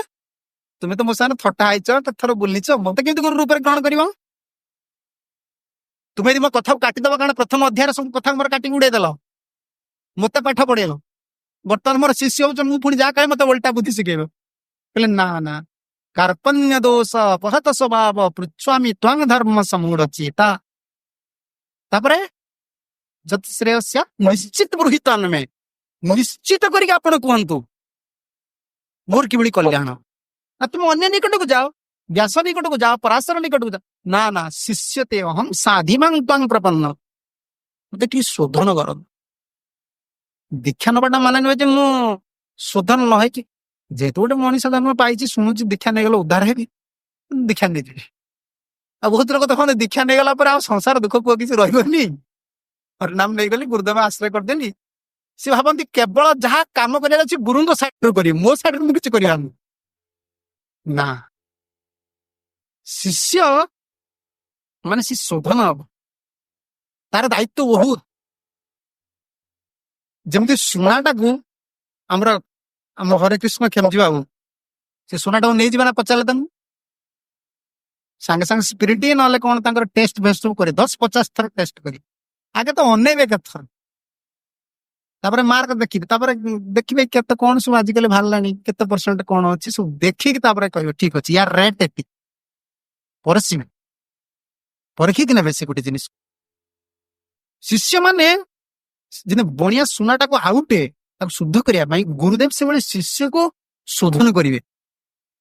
କିନ୍ତୁ ଶିଷ୍ୟର ଶୋଧନ କେମିତି ହବ? ସେ ଗୁରୁଙ୍କର ଆଦେଶଟାକୁ ପାଳନ କଲେ, ନହେଲେ ତ ଶିଷ୍ୟ ସେ ହେଇପାରିବନି, ତା କଲ୍ୟାଣ କିଛି ହେଇପାରିବ। ତେଣୁ ଏଇ ଯୋଉ ପ୍ରଭୁଦତ୍ତ ଦେଶ କୁହାଯାଉଛି, ଗୁରୁଦେବ ଯେଉଁ ସ୍ଥାନରେ ରହିବା ପାଇଁ କହିବେ ସେଟା ରହିବା ପାଇଁ ବାଧ୍ୟ। ତୁମେ ଯଦି ନ ରହିବେ ତୁମର କଲ୍ୟାଣ ହବ। ଗୁରୁଦେବ ଯୋଉ ସେବା ଦେଇଛନ୍ତି ସେଟା ଜୀବନ ସାରା କରିବା ପାଇଁ ବାଧ୍ୟ, ଏଟା ବାଧ୍ୟ। ତୁମକୁ ଡାକିକି କେହି ଶିଷ୍ୟ କରିନଥିଲେ, ତୁମେ ନିଜେ ଶିଷ୍ୟ ହଉଥିଲେ। ସେଥିପାଇଁ ଏଟା ତୁମର ଜୀବନର ଗୋଟେ ବହୁତ ବଡ ଗୁରୁତ୍ୱ ଅଙ୍ଗ। ସନାତନ ଗୋସ୍ୱାମୀ ଏଠି ଶିକ୍ଷା ଦଉଛନ୍ତି, ସନାତନ କହେ ଭଲ କହିଲ ଉପଦେଶ, ତାହା যাব ସେଇ ମୋର ପ୍ରଭୁ ଦତ୍ତ ଦେଶ। ମତେ ପ୍ରଭୁ ଦେଇଛନ୍ତି, ଆଉ ମହାପ୍ରଭୁ ଦେଇଛନ୍ତି, ଆଉ ମୁଁ ସେଇଠି ହିଁ ରହିବି, ଆଉ ମହାପ୍ରଭୁଙ୍କର ଆଦେଶ ମୁଁ ପାଳନ କରିବି। ଚାଲ, କାରଣ ଶିଷ୍ୟ 3 ପ୍ରକାର ନା, ଶିଷ୍ୟ 3 ପ୍ରକାର, ଉତ୍ତମ ଆଉ 4 ପ୍ରକାର, ଆଉ ଗୋଟେ ଲାଷ୍ଟ କାଟାଗୋରୀ ଅଛି ତ ମଧ୍ୟମ, କନିଷ୍ଠ, ଉତ୍ତମ। ଉତ୍ତମ ଶିଷ୍ୟ ଗୁରୁଦେବଙ୍କର ମନୋଭାବକୁ ଜାଣିପାରେ, କାରଣ ତାର ଧ୍ୟାନ ରହୁଛି ନା କିଭଳି ମୁଁ ଗୁରୁଦେବଙ୍କୁ ସନ୍ତୁଷ୍ଟ କରିବେ। ପୁତ୍ର ଯେମିତି ଉତ୍ତମ ପୁତ୍ର, ମଧ୍ୟମ ପୁତ୍ର, କନିଷ୍ଠ ପୁତ୍ର। ଯେ ଉତ୍ତମ ପୁତ୍ର ସେ ଆଣେ ବାବା ଘରଟା ଏତେ କଷ୍ଟରେ ଚଳଉଛନ୍ତି, ବାପା କହିବନି ତୁ ଚାକିରି କର ବା ପାଠ ପଢ, ସିଏ ତାର ଯାଇ ତା ନିଜ ଗୋଡରେ ଠିଆ ହେଇ ମୁଁ କେମିତି ବାବାଙ୍କୁ ସାହାଯ୍ୟ କରିବି। ଦେଖୁଛନ୍ତି ନା, ଭୌତିକ ଦୁନିଆରେ କାମ ହଉଛି। ପାରମାର୍ଥିକ ଦୁନିଆରେ ଯିଏ ଉତ୍ତମ ଶିଷ୍ୟ, ସେ ଗୁରୁଦେବଙ୍କର ମନୋଭାବକୁ ଜାଣିକି ଆଗରୁ କାମ କରିଦେଇଥିବ, ସେ ଉତ୍ତମ। ମଧ୍ୟମ କିଏ? ନା ଯାହାକୁ କହିଲେ ସିଏ କରିବ, ଆଦେଶ ଦିଆଗଲା ସେ ସେଟା ଏମିତି କରିବ। ଅଧମ କିଏ? ଯାହା କୁହାଗଲା ସେ କରିବ, ତାକୁ ବି କରିବାକୁ ଫେରିଲା। ଆଉ ତା ତଳେ ଯିଏ ରହିଲା ସେ ପୁରା ଅଳସୁଆ ବଳଦ ଭଳିଆ ଶୋଇକି ରହିବ, ତା ନାଞ୍ଜ ମୁଢା। ଗୁରୁଦେବ କହିଲେ ହଁ ସେ ଗୁରୁଦେବ ତାଙ୍କ କଥା କହିଗଲେ ଆମେ ଯେତିକି ପାରିବୁ ସେତିକି କରିବୁ ନା, ସଂସାର ଭିତରେ ପଶୁଛୁ ଆମେ କଣ କରିବୁ। ଇଏ ନୀତିରେ ଆତ୍ମକଲ୍ୟାଣ। ଏ ପିଲା ବାପାଟେ ଖେଳିବା ଜାଗା ନା, ଏ ନୀତିରେ ଆତ୍ମକଲ୍ୟାଣ ହବ ନା। ଏଥିରେ ତୁମକୁ ଧର୍ମ ଅର୍ଥ କାମ କିଛି ମିଳିଯାଇପାରେ, ବାସ୍ ତୁମେ ଯଦି ଗୁରୁ ପାଦାଶ୍ରୟଟା କରିକି ପରିଣାମ କରୁଛ, ତୁମକୁ ଧର୍ମ ମିଳିବ, ଅର୍ଥ ମିଳିବ, କାମ ମିଳିବ, ବାସ୍ ଆତ୍ମକଲ୍ୟାଣ କିଛି ହବ। ତେଣୁ ସନାତନ ଗୋସ୍ୱାମୀ କହିଲେ ବହୁତ ସୁନ୍ଦର କଥା ଜଗଦାନନ୍ଦ ତୁମେ କହିଛ ମତେ। ଏଇଟା କହିସାରିଲା ପରେ ତା ପରଦିନ ମନରେ ବିଚାର କଲେ ମୁଁ ରଥଯାତ୍ରା ପରେ ପଳେଇ ଯିବି। ଆଉ ମହାପ୍ରଭୁ ଆସିକି ପହଞ୍ଚିଗଲେ, କହିଲେ ପ୍ରଭୁ ମୁଁ ଜଗଦାନନ୍ଦଙ୍କ ସହିତ ପରାମର୍ଶ କରିଦେଇଛି, ମୁଁ ଟିକେ ରଥ ଦେଖିଦେଇକି ବୃନ୍ଦାବନ ପଳେଇବି। ନା ରଥ ଦେଖି କାହିଁ ବୃନ୍ଦାବନ ଯିବ? ନା ମୁଁ ତ ଏଠିକି ଆସିଥିଲି ମୋର ହିତ ପାଇଁ, କିନ୍ତୁ ମୋର ତ ସବୁ ବିପରୀତ ହେଇଗଲା। ଜଗନ୍ନାଥଙ୍କ ଦର୍ଶନ ହେଲା ନା, ଆପଣ ମତେ ସବୁବେଳେ ସ୍ପର୍ଶ କରୁଛନ୍ତି, ମୋ ଶରୀରରେ ଏ ଯୋଉ କଣ୍ଡୁ ରସା ହେଇଛି, ରକ୍ତ ଗୁଡିକ ଆପଣଙ୍କ ଶରୀର ଲାଗୁଛି, ଆଉ ମତେ ଭଲ ଲାଗୁନି, ମୁଁ ପଳେଇବି, ମୋର ଅପରାଧ ଅଛି। ଯେତେବେଳେ ଜଗଦାନନ୍ଦଙ୍କ ନାଁ କହିଦେଲେ ମହାପ୍ରଭୁ କ୍ରୋଧ ହେଇଗଲେ, କହିଲେ ଆରେ ତୁ ଭଳି ବୈଷ୍ଣବ ଯିଏ ତୁ ମତେ ଉପଦେଶ ଦଉଛି, ସେ ବୈଷ୍ଣବକୁ ପ୍ରାକୃତ ଦୃଷ୍ଟିରେ ଦେଖିଲା, ସେ କାଲିକାର ପିଲା, ଏଠି ଗୋଟେ ଶିକ୍ଷା ଦେଲେ, ଅନ୍ୟକୁ ଉପଦେଶ ଦେଲେ ଅବସ୍ଥା କଣ ହୁଏ। ମହାପ୍ରଭୁ କ୍ରୋଧ କଲେ, ପୁରା ଅଗ୍ନି ସମୟ ହେଇଗଲେ। କାଲିକାର ବଟୁଆ ଜଗା ଏଛେ ଗର୍ବି ହଇଲ, କାଲିକାର ବଟୁଆ ଜଗା ଏଛେ ଗର୍ବି ହଇଲ, তোমা সবার উপদেশে করিতে লাগিল, তোমা সবার উপদেশে করিতে লাগিল, ব্যবহারে পরমার্থে তুমি তার গুরুতুল্য, ব্যবহার পরমার্থে তুমি তার গুরুতুল্য, তোমার উপদেশ না জানে আপনার মূল্য, তোমার উপদেশ না জানে আপনার মূল্য। ମହାପ୍ରଭୁ କ୍ରୋଧ କରିକି ସନାତନ କହୁଛି, ସନାତନ ସେ କାଲିକା ପିଲା, ଆମର କହନ୍ତି କାଲିକା ବେଟା, କାଲିକାର ପିଲା ସେ ଜଗଦାନନ୍ଦ ତୁମକୁ ଉପଦେଶ ଦେଲା। ବୈଷ୍ଣବ କେଉଁ ବୈଷ୍ଣବ ଉପଦେଶ ଦିଆଯାଏ, ଏ ହଉଛି ଶିକ୍ଷା। ଉପଦେଶ ଗତକାଲି ସେ କଥା ପଢିଥିଲା ନା, ଅନ୍ୟକୁ ଉପଦେଶ ଦେବା ଦ୍ଵାରା ମନ ଭିତରେ ଗୋଟେ ଗର୍ବ ଆସେ, ଯେ କଣ ଗର୍ବ ନା ମୁଁ ଠିକ ଲୋକ, ମୋର କଥା ସମସ୍ତେ ଶୁଣୁଛନ୍ତି, ମୁଁ ଆଉ କାହାର ଉପଦେଶ ଶୁଣିବି।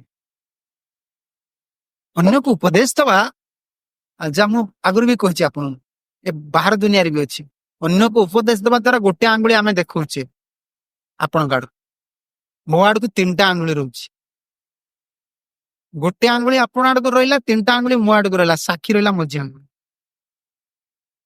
ଇଏ କଣ କହିଛି, କଣ କରୁଛି, ଅନ୍ତର୍ଯାମୀ ମୋ ଅନ୍ତରରେ ବି ଅଛନ୍ତି, ସମସ୍ତଙ୍କ ଅନ୍ତର ଅଛି। ଉପଦେଶ କେବଳ ଦେଲେ ଜୀବନରେ ହବ ନା, ପରମାତ୍ମା ଅଛନ୍ତି, ସେ ପକେଇଦେବା।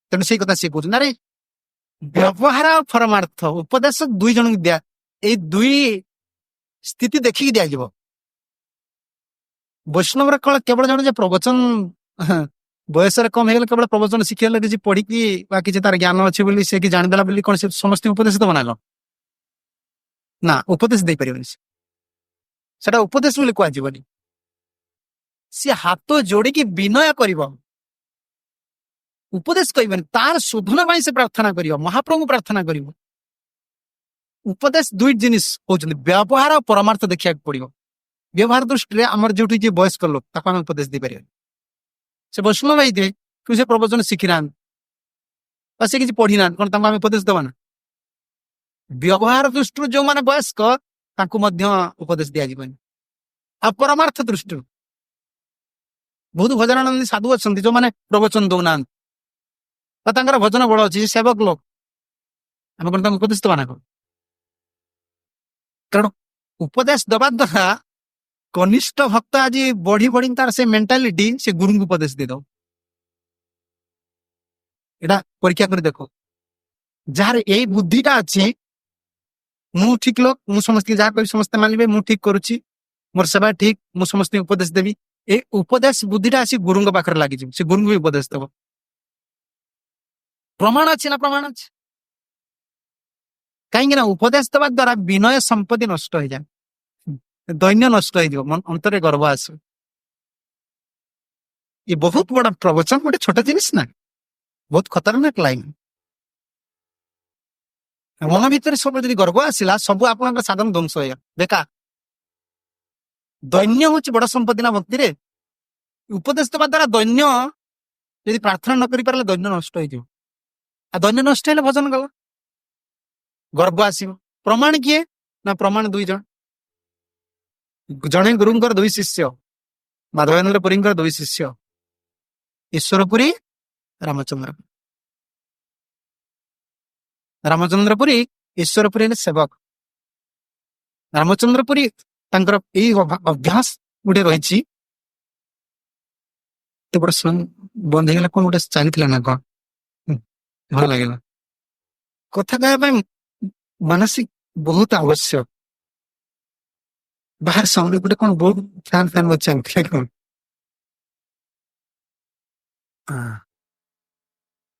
ईश्वरपुरी दैन्य हूँ संपत्ति सेवक गुरुदेव सेवा करती कि रामचंद्रपुरी बहुत शास्त्र अध्ययन कर आज माधवेन्द्रपुरी कांदुंट कृष्ण विरह ये आसी गुरु को उपदेश दौर उपदेश देवाटा अभ्यास अच्छे माधवेन्द्रपुरी कृष्ण विरह कांदुंट कृष्ण मु दर्शन पाइली कि मथुरा को मुझे जापरनी मो जीवन टा बेकार हो गला कि शिष्य कि गुरु आसिक उपदेश दौरान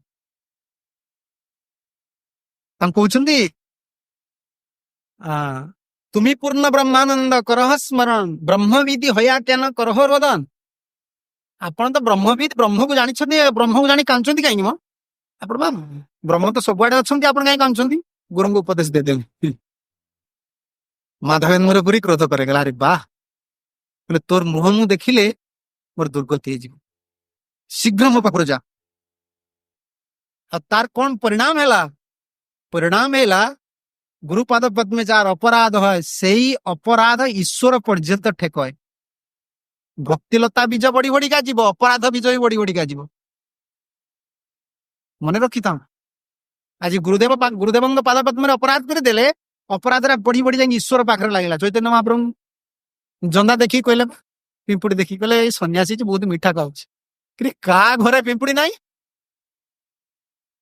क्रिटिसाइज आरंभ करते आ चैतन्य चैतन्य लिखिते यही उपदेश जो अंतर कौन आसला यही जे माधवेन्द्र पुरी उपेक्षा करिला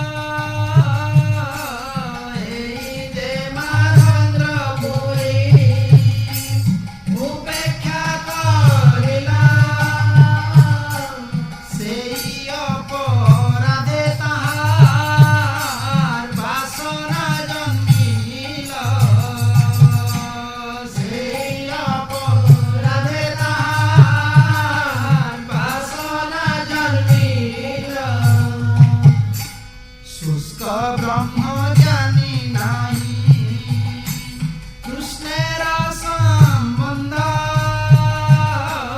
शुष्क ब्रह्म ज्ञानी नाही कृष्णेर संबंध सर्वलोक निंदा करे निंदाते निर्बंध सर्वलोक निंदा करे निंदाते निर्बंध এই অসুবিধা ହେଇଗଲା। ଆଜି ଉପଦେଶ ଦବାର ଅଭ୍ୟାସ ଥିଲା ବୋଲି ଆଜି ଗୁରୁଜନଙ୍କୁ ଉପଦେଶ ଦେଇଦେଲେ, ଗୁରୁଙ୍କୁ ଉପଦେଶ ଦେଇଦେଲେ। ତେଣୁ ଗୁରୁଦେବ ତାଙ୍କୁ ଅସନ୍ତୁଷ୍ଟ ହେଇକି ଉପେକ୍ଷା କଲେ, କହିଲେ ଆଜିଠୁ ତୁମର ଶିଷ୍ୟ ନୁହେଁ, ଯା ତୋ ମୁଖ ଦେଖିଲେ ମୋର ଦୁର୍ଗତି ହବ। ତାର ପରିଣାମ କଣ ହେଲା? ସେଇ ପରିଣାମେ ତାର ବାସନା ଜନ୍ମିଲା। ବାସନା କଣ କି? କୃଷ୍ଣଙ୍କୁ ସୁଖ ଦବା ବ୍ୟତୀତ ଅଲଗା ଯାହା କିଛି ଅଲଗା ଯାହା କିଛି ଆମର ମନୋଭାବ ସେଟା ଗୋଟେ ବାସନା, ଇଂଲିଶରେ ଯାହା କୁହାଯାଏ ଡିଜାୟାର। ଏଇଟା ମୁଁ ସଂସାର ଭିତରେ ରଖିବି। କଣ ବାସନା ଜନ୍ମିଲେ ତା ପରବର୍ତ୍ତୀ ପଦରେ କହୁଛୁ, ଶୁଷ୍କ ବ୍ରହ୍ମଜ୍ଞାନୀ ହେଇଗଲେ। ଆଉ କୃଷ୍ଣଙ୍କ ସହିତ ସମ୍ବନ୍ଧ ପଳେଇଗଲା। ମାଧବେନ୍ଦ୍ର ପୁରୀ ଯିଏ କୃଷ୍ଣଙ୍କ ଯାହାଙ୍କର ଗୁରୁଦେବ କୃଷ୍ଣଙ୍କ ପାଇଁ ବହୁ ହୋଇ କାନ୍ଦୁଛନ୍ତି, ଶିଷ୍ୟ ବ୍ରହ୍ମଜ୍ଞାନୀ ହେଇଗଲେ, ଗୁରୁଙ୍କୁ ଉପେକ୍ଷା କରିଦେଲେ। ଭଜନଟା କେଉଁଠି କଟିକି? କାହିଁକି ଆଜି ସୌପରୀ ମୁନି ଭଳି ମୁନି ସହସ୍ର ବର୍ଷ ତପସ୍ୟା କରି ମାନ୍ଧାନ ତାଙ୍କର କନ୍ୟାକୁ ବିବାହ କରିବା ପାଇଁ ଇଚ୍ଛା କଲେ? କେଉଁଥିପାଇଁ? ଏଇ ବୈଷ୍ଣବ ଅପରାଧ। ଇଏ ହାତୀ ରୂପଙ୍କର ଶିକ୍ଷା, ସନାତନଙ୍କ ଶିକ୍ଷା ଏଥିପାଇଁ ଆଲୋଚନା କରାଗଲା ନା, ସେ ବହୁତ ବଡ ପ୍ରସଙ୍ଗ। 15 ଦିନ କଥା ରୂପ ଗୋସ୍ୱାମୀଙ୍କର ସଂକ୍ଷେପ ଶିକ୍ଷା ସନାତନ ମହାପ୍ରଭୁ ଦେଇଛନ୍ତି, ବହୁତ ସୁନ୍ଦର ଶିକ୍ଷା, ଆଉ ବର୍ତ୍ତମାନଙ୍କ ପାଇଁ ବହୁତ ଗୁରୁତ୍ୱ ଶିକ୍ଷା।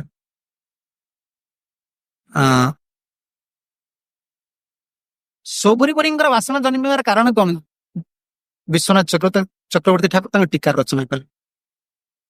ଗରୁଡଙ୍କ ପ୍ରତି ତାଙ୍କର ଈର୍ଷା ଭାବ, ଅସୂୟା ଭାବ, ଏଇ ଅପରାଧର ଫଳ ହେଲା ଏତେ ବର୍ଷ ତପସ୍ୟା କରିବା ପରେ ବି 2ଟି ମୀନର ସଙ୍ଗମ ଦେଖି ବୃଦ୍ଧ ବୟସରେ ଆଜି ସଂସାର କରିବା ପାଇଁ ବାହାରିଲେ।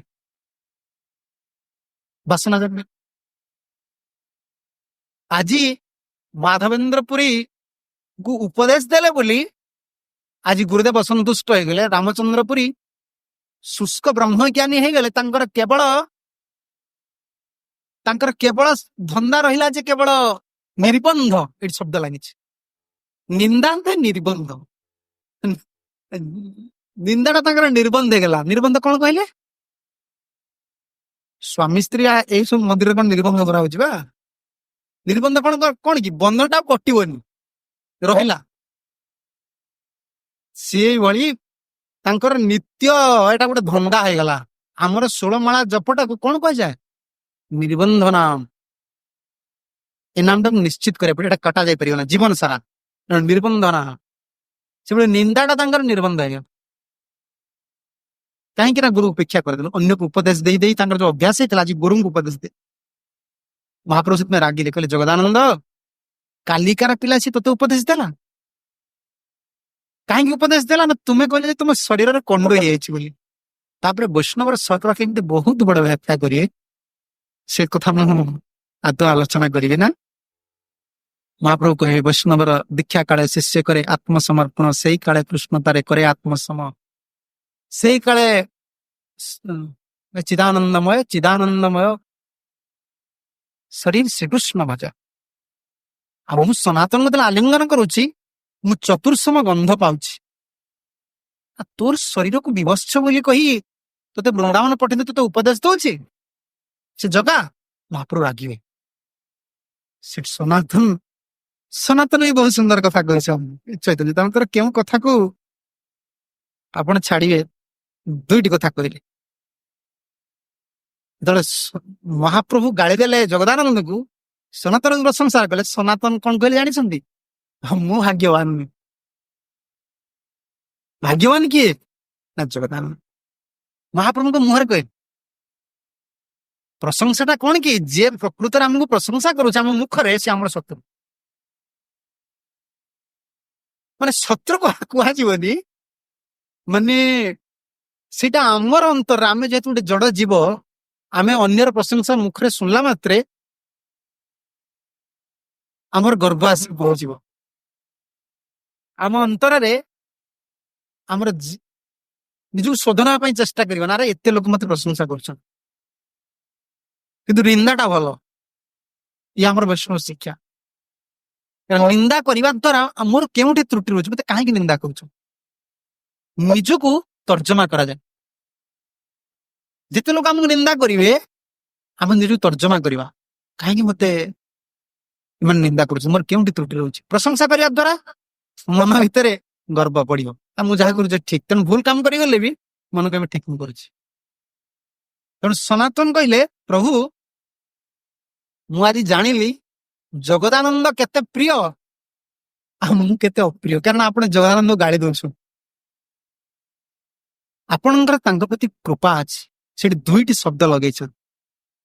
ପ୍ରଶଂସାଟା କଣ କହିଛନ୍ତି, ଏଠି କହୁଛନ୍ତି ଜଗଦାନନ୍ଦେ ପିଆଓ ଆତ୍ମୀୟତା ସୁଧାରସ,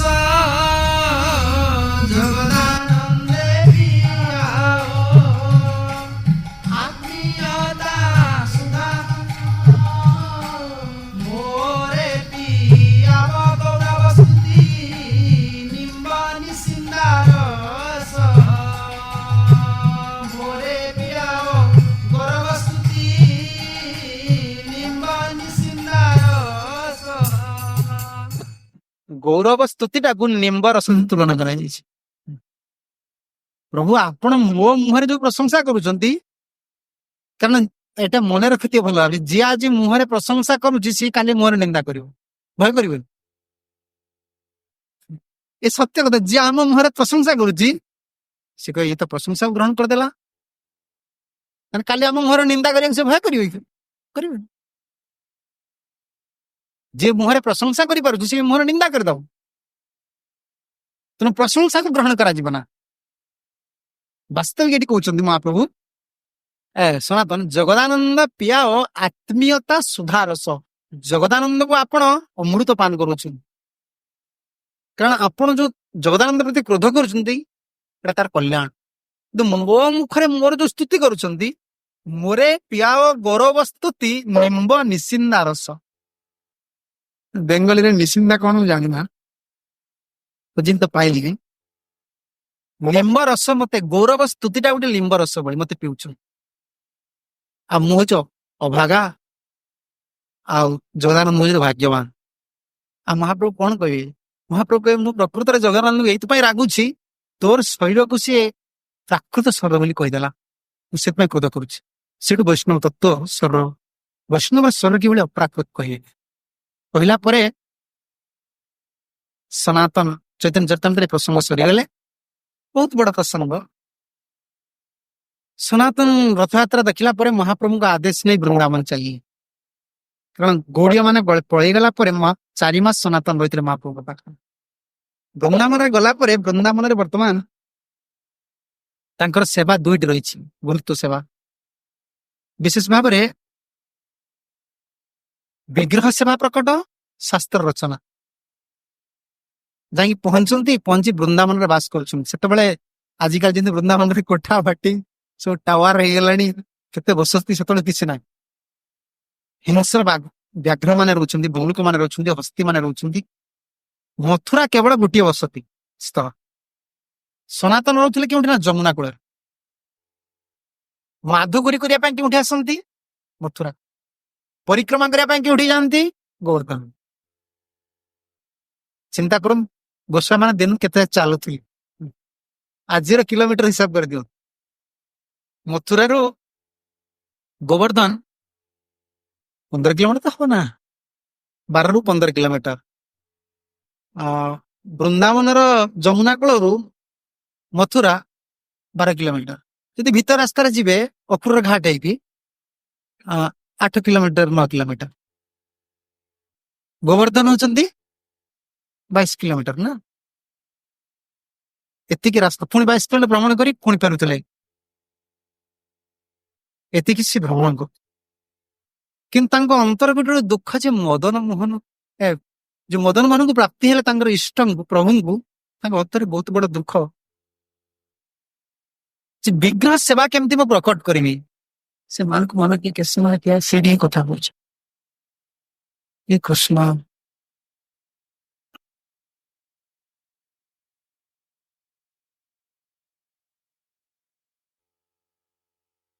ବହୁତ ଦୁଃଖରେ ରହିଛନ୍ତି ମୁଁ କିଭଳି ବିଗ୍ରହ ସେବା ପ୍ରକଟ କରିବି।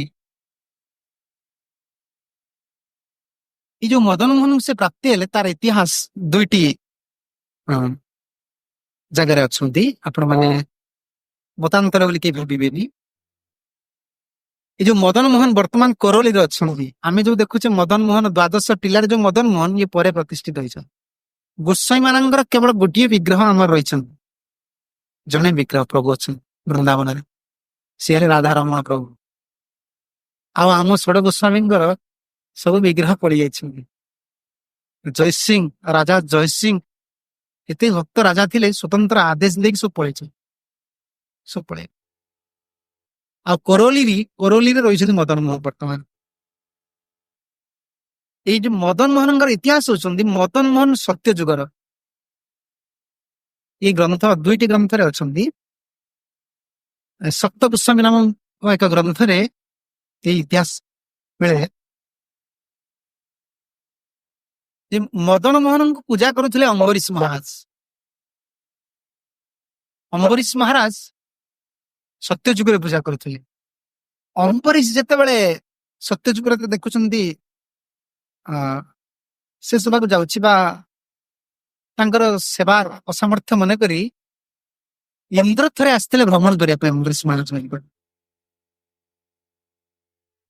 ଇନ୍ଦ୍ରଙ୍କର ଭକ୍ତିରେ ଇନ୍ଦ୍ର ବହୁତ ବଡ ଭକ୍ତ ଇନ୍ଦ୍ରଙ୍କର ଭକ୍ତି ଅଛି ବୋଲି ପ୍ରମାଣ କେଉଁଠି ଆପଣ ପାଇବେ ଯେତେବେଳେ ପଢିବେ ବୃହତ ଭାଗବତ ଅମୃତ ଇନ୍ଦ୍ର କିଭଳି କ୍ରନ୍ଦନ କରନ୍ତି ଇନ୍ଦ୍ରଙ୍କ ସଭାକୁ ବିଷ୍ଣୁ କିଭଳି ସ୍ୱୟଂ ଆସନ୍ତି ଭଗବାନ ଆସନ୍ତି ପ୍ରଭୁଙ୍କ ସଭାକୁ କିଭଳି ଆସନ୍ତି ଶିବଜୀଙ୍କ କୈଳାସ କିଭଳି ଯାଆନ୍ତି ବୃହତ ଭାଗବତ ଅମୃତରେ ସନାତନ ଗୋସ୍ୱାମୀ ରଚନା କରିଛନ୍ତି। ଇନ୍ଦ୍ରଙ୍କର ଅଷ୍ଟ ଶକ୍ତିକ ଭାବ ବିକାର ହୁଏ ବୋ ବହି କ୍ରନ୍ଦନ କର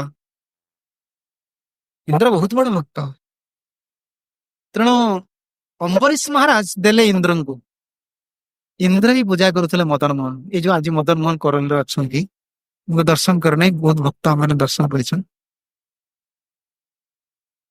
ଆଉ ସିଏ ଇନ୍ଦ୍ର ଯେତେବେଳେ ପୂଜା କରୁଥିଲେ ସ୍ୱର୍ଗ ଲୋକରେ ରାବଣ ଯେତେବେଳେ ସ୍ୱର୍ଗ ଲୋକକୁ ଜୟ କଲେ ସିଏ ମଦନ ମୋହନଙ୍କୁ ନେଇଗଲେ ତାମାନେ ବୁଝିବାକୁ ପଡୁଛି ରାବଣ ମଧ୍ୟ କୃଷ୍ଣ ଭକ୍ତ ରାମଙ୍କୁ ରାଗୁଥିଲେ କୃଷ୍ଣ କାରଣ କୃଷ୍ଣ ସୁନ୍ଦର ତ ଆଉ ବାଣ ଫାଣ ହାତରେ କିଛି ନାହିଁ ତ ସେ ରାମଙ୍କର ବାଣ ଦେଖି ବୋଧେ ତାଙ୍କୁ ରାଗ ସେ କୃଷ୍ଣଙ୍କୁ ରଖିଥିଲେ ଏ ପ୍ରମାଣ ଅଛି। ରାବଣ ମଦନ ମୋହନଙ୍କୁ ନେଇଯାଇଥିଲେ ଇନ୍ଦ୍ରଙ୍କର ସ୍ୱର୍ଗପୁର ଜୟ କରି ସେ ସବୁ ଜୟ କରିଥିଲେ ନା ମଦନ ମୋହନଙ୍କୁ ନେଇ ଲଙ୍କାରେ ରଖିଲେ ରାବଣ ଏବଂ ଲଙ୍କାକୁ ଯେତେବେଳେ ଜୟ କଲେ ରାମଚନ୍ଦ୍ର ମହାପ୍ରଭୁ ବିଭୀଷଣଙ୍କ ସହିତ ବିଭୀଷଣ ତ ଆସିଲେ ଅନୁଗତ ହେଇ ରହିଲେ ପ୍ରଭୁ ଅଯୋଧ୍ୟାକୁ ନେଇ ଆସିଥିଲେ ମଦନ ଅଯୋଧ୍ୟାରେ ପ୍ରଭୁ ମଦନ ମୋହନ ଥିଲେ। ଆଉ ଯେତେବେଳେ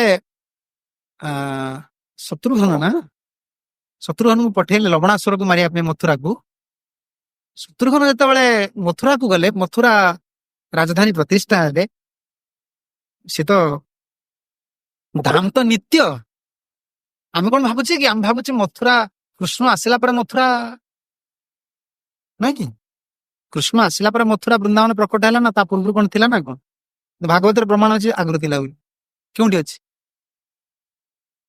ସତ୍ୟ ଯୁଗରେ ମଥୁରା ଥିଲେ ଆଉ ଏଇ ଦ୍ୱାଦଶ ବନ ଥିଲେ ଭଗବାନଙ୍କ ସଂଖ୍ୟା ସ୍ଥାନ ଥିଲେ ଯୋଉମାନେ ଭାଗବତ ପଢୁଛନ୍ତି ସେ ପାଇବେନି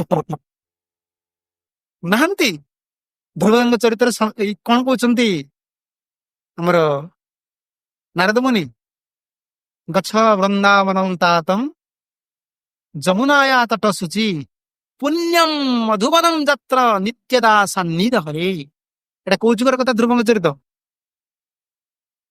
ସତ୍ୟ ଯୁଗ ନା ଆଉ ତ କେମିତି କହୁଛନ୍ତି ଗଛ ତା ତ ବୃନ୍ଦାବନମ୍ ଗଛ ବୃନ୍ଦାବନମ୍ ପୁଣ୍ୟ ମଧୁବନମ୍ ନିତ୍ୟଦା ସାନ୍ନିଧ୍ୟ ହରେ ଯୋଉ କହିଲେ କେମିତି କଣ ସେ ଧାତୁ କାଟି ପାରିବେ କି?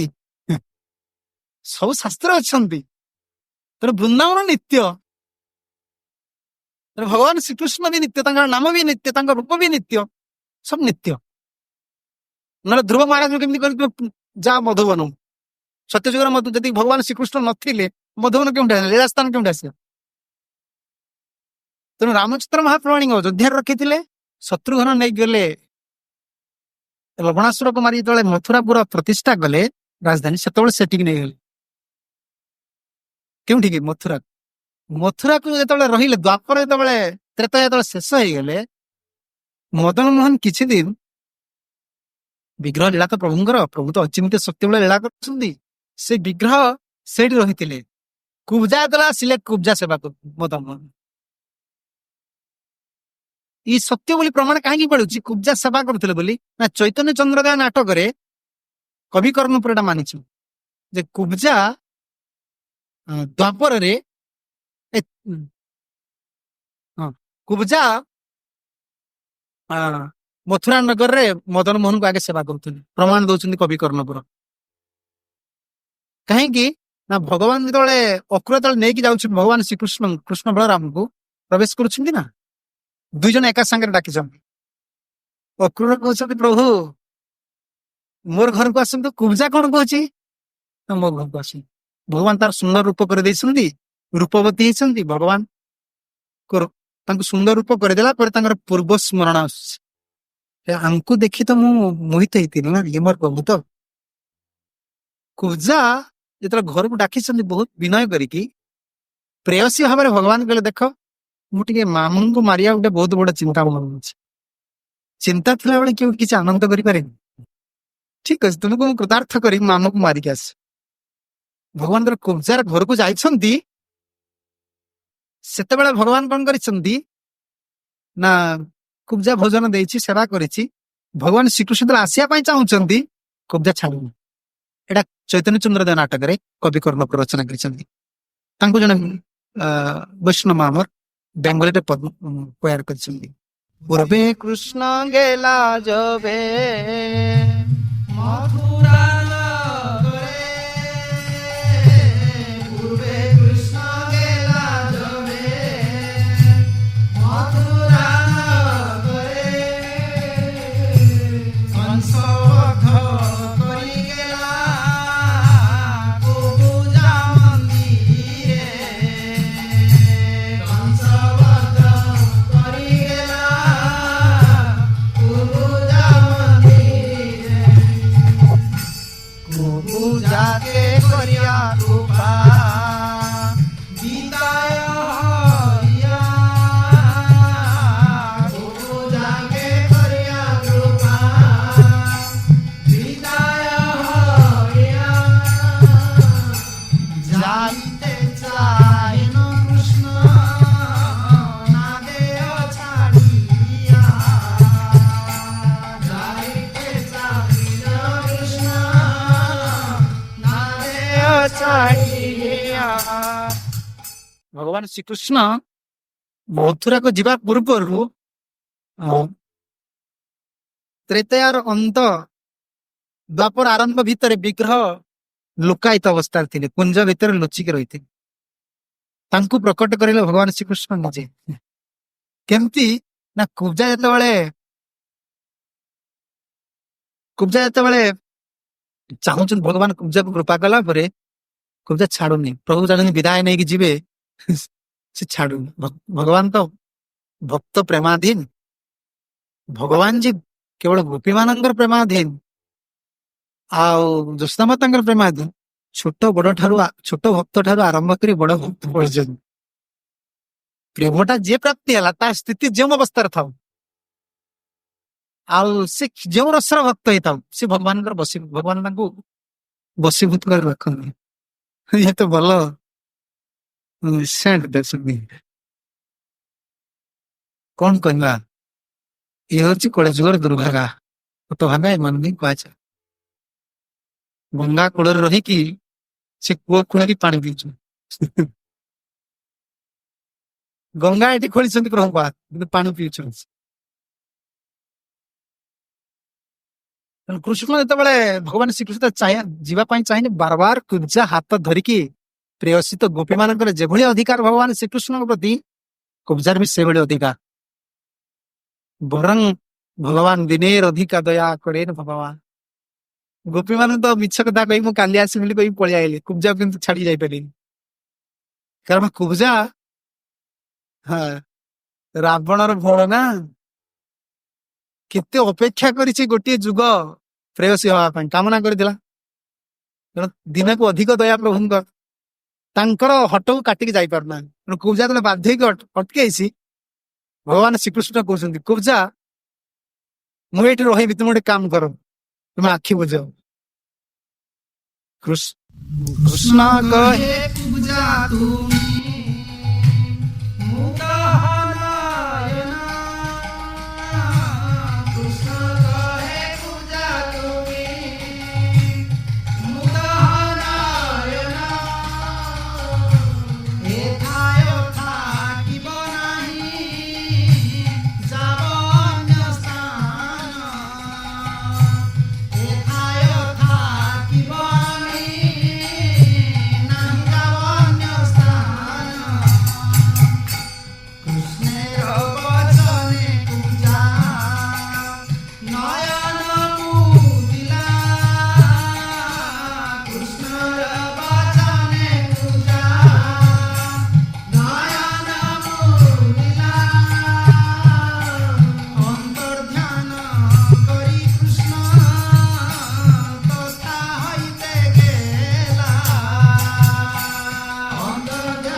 କୁଞ୍ଜାଙ୍କୁ ମଦନ ଗୋପାଳ ମୁଁ ଦେଇଗଲି, କହିଲେ କୁଞ୍ଜା ତୁମେ ଆଖି ବୁଝ, ମୁଁ ଛାଡି କୁଆଡେ ଯିବିନି, ଅନ୍ୟ ସ୍ଥାନକୁ ଯିବିନି। ଆଉ ସେ କୁବ୍ଜା ଯେତେବେଳେ ଆଖି ବୁଝଛନ୍ତି ଭଗବାନ ଚାଲିଗଲେ। ଆଉ ତାଙ୍କର ଭଗବାନ ଯେଭଳି ସୁନ୍ଦର ସେଭଳି ସୁନ୍ଦର ହିଁ ଦଣ୍ଡାୟମାନ ହେଇଛନ୍ତି ମଦନ ଗୋପାଳ। ସେ ବୁଝିପାରିଲା ତ ପ୍ରଭୁ ଦେଇଦେଇଗଲେ। ଭକ୍ତର ନାମ ରୂପ ବିଗ୍ରହ ତିନି ଚିଦାନନ୍ଦମୟ। ଭଗବାନଙ୍କର ନାମ, ଭଗବାନଙ୍କ ରୂପ, ଭଗବାନଙ୍କର ବିଗ୍ରହ। ହେଲେ କି ଆମର ଜଡତା, ଆମର ଭୌତିକ ଦୋଷ ଏଇଗୁଡା ଆମେ ସମାଜ ଦେଖୁଛି। କାରଣ ଆମେ ଭୌତିକ ଜଗତରୁ ଆସିଛେ, ତ ଆମେ ତ ଗୋଟେ ସମର୍ଥବାନ ପୁରୁଷ ନୁହଁ। ତ ସେଥିପାଇଁ ଆମର ପରମ୍ପରା ଉପରେ ସେମାନଙ୍କର ବିଶ୍ୱାସ ନାହିଁ।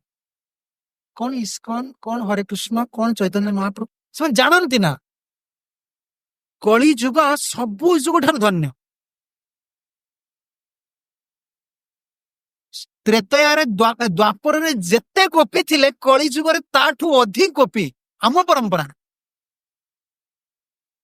ଭଗବାନ କେତେ ବିଗ୍ରହ ଏଇ କଳି ଯୁଗରେ ନିଜେ ଶରୀର ନିର୍ମାଣ କରିଛନ୍ତି। ମହାପ୍ରଭୁଙ୍କର କେତେ ବିଗ୍ରହ ଅଛି ଜାଣିଛୁ? ଶରୀର ନିର୍ମାଣ କଥା କୁହାଟାକୁ ଆମ ପରମ୍ପରାରେ ବହୁ ବିଗ୍ରହ। ଲୋକ ଜାଣନ୍ତି ନାହିଁ ତ, ସେ ଆମର ଦୋଷ ଗୁଡା ସବୁ ଦେଖୁଛନ୍ତି। କେତେ ଶୁଦ୍ଧ ପରମ୍ପରା, କେତେ ବିଗ୍ରହ ଅଛନ୍ତି। ନବଦ୍ୱୀପରେ କେତେ ମହାପ୍ରଭୁଙ୍କର ବିଗ୍ରହ ସ୍ୱୟଂ। ଆପଣ କିଏ ଦର୍ଶନ କରିଛନ୍ତି? ଗୌରଦାସ ଗୌରନୀତା ଅମ୍ବିକା କାମଲା, ସେ ମହାପ୍ରଭୁଙ୍କ ବକ୍ଷ ଦେଶରୁ ବକ୍ଷରୁ ପ୍ରକଟ ହେଇଛନ୍ତି। ଆଜି ବି ତାଙ୍କ ଆଗରେ ପରଦା ପକା ହଉଛି। ବାଙ୍କ ବିହାରୀ ମାନେ ପଳେଇବେ, ସେ ବାଡି ଖେଳିବା ପାଇଁ ପଳାନ୍ତି, ଗାଁରୁ କଦମ ଚୋରି କରନ୍ତି। ଆଜି ଯାଆନ୍ତୁ ଦେଖିବେ ସେ ଗାଁର ଲୋକମାନେ କେମିତି ଆରତି ହବ, ମାନେ ସନ୍ଧ୍ୟା ଆଳତି ଛୁଆ ପିଲା ସବୁ ଧାଇଁବେ ପ୍ରସାଦ ଟିକେ ପାଇବା ପାଇଁ ଆମର ଲାଇନ ଦେବାକୁ ପଡିବ। ମହାପ୍ରଭୁଙ୍କ ବକ୍ଷରୁ ବାହାରିছে। ବହୁ ବିଗ୍ରହ ଅଛନ୍ତି। ଗୌର ଗୋବିନ୍ଦ ବିଗ୍ରହ, ଗୁରୁଦେବଙ୍କ ନାମ ସେ ଗୌର ଗୋବିନ୍ଦ ବିଗ୍ରହ ମହାପ୍ରଭୁଙ୍କ ବକ୍ଷରୁ ବାହାରିଥିଲେ, ମହାପ୍ରଭୁ ପ୍ରଦାନ କରିଥିଲେ। ବହୁ ବିଗ୍ରହ ଅଛନ୍ତି ସ୍ୱୟଂ ପ୍ରକଟିତ। ସେ ତ ମହାପ୍ରଭୁଙ୍କର ଲୀଳାରେ ସବୁ ବହୁତ ଅଛନ୍ତି ବିଗ୍ରହ। ମହାପ୍ରଭୁ କେମିତି ପ୍ରଦାନ କରିଛନ୍ତି ଭକ୍ତମାନଙ୍କୁ। ଏଇ କୁଜାର ଘରେ ଯୋଉ ବିଗ୍ରହ ସ୍ୱୟଂ ମଦନ ମୋହନ ପ୍ରଭୁ ନିଜେ ସତ୍ୟ ଯୁଗର ଅମ୍ବରୀଶ ମହାରାଜ, ଇନ୍ଦ୍ର, ରାବଣ, ଅ ରାମଚନ୍ଦ୍ର ମହାପ୍ରଭୁ ଅଯୋଧ୍ୟାରୁ ଆସିଲେ ଶତ୍ରୁଘ୍ନଙ୍କ ଦ୍ଵାରା ମଥୁରାକୁ, ମଥୁରାରେ ସେତେବେଳେ ଲୁକା ହେଇକି ରହିଥିଲେ। କାରଣ ଭଗବାନ କାହିଁକି ପ୍ରକଟ ହୁଅନ୍ତି ନା ପ୍ରେମୀ ଭକ୍ତ ନହେଲେ ପ୍ରକଟ ହେବେ। ବିଗ୍ରହଙ୍କର ଶକ୍ତି ଭଗବାନ କେତେବେଳେ ପ୍ରକଟ କରନ୍ତି ସେଇଠି ଥିବେ, ତାଙ୍କ ଶକ୍ତିକୁ ସାଧାରଣ ପ୍ରେମୀ ଭକ୍ତ ନିକଟରେ ପ୍ରକାଶ କର, ନହେଲେ ଶକ୍ତିକୁ ଲୁଚେଇ ଦିଅନ୍ତି ପ୍ରେମୀ ଭକ୍ତ ନିକଟରେ। ଯେମିତି ଲୋକମାନେ ଏ ମା ସେଣେ ଯାଇ କଥା ହୁଅ ବାବା, ଓ ସଂସାର ସବୁ ଦୁଃଖ ଆଙ୍କର ପାଖରେ।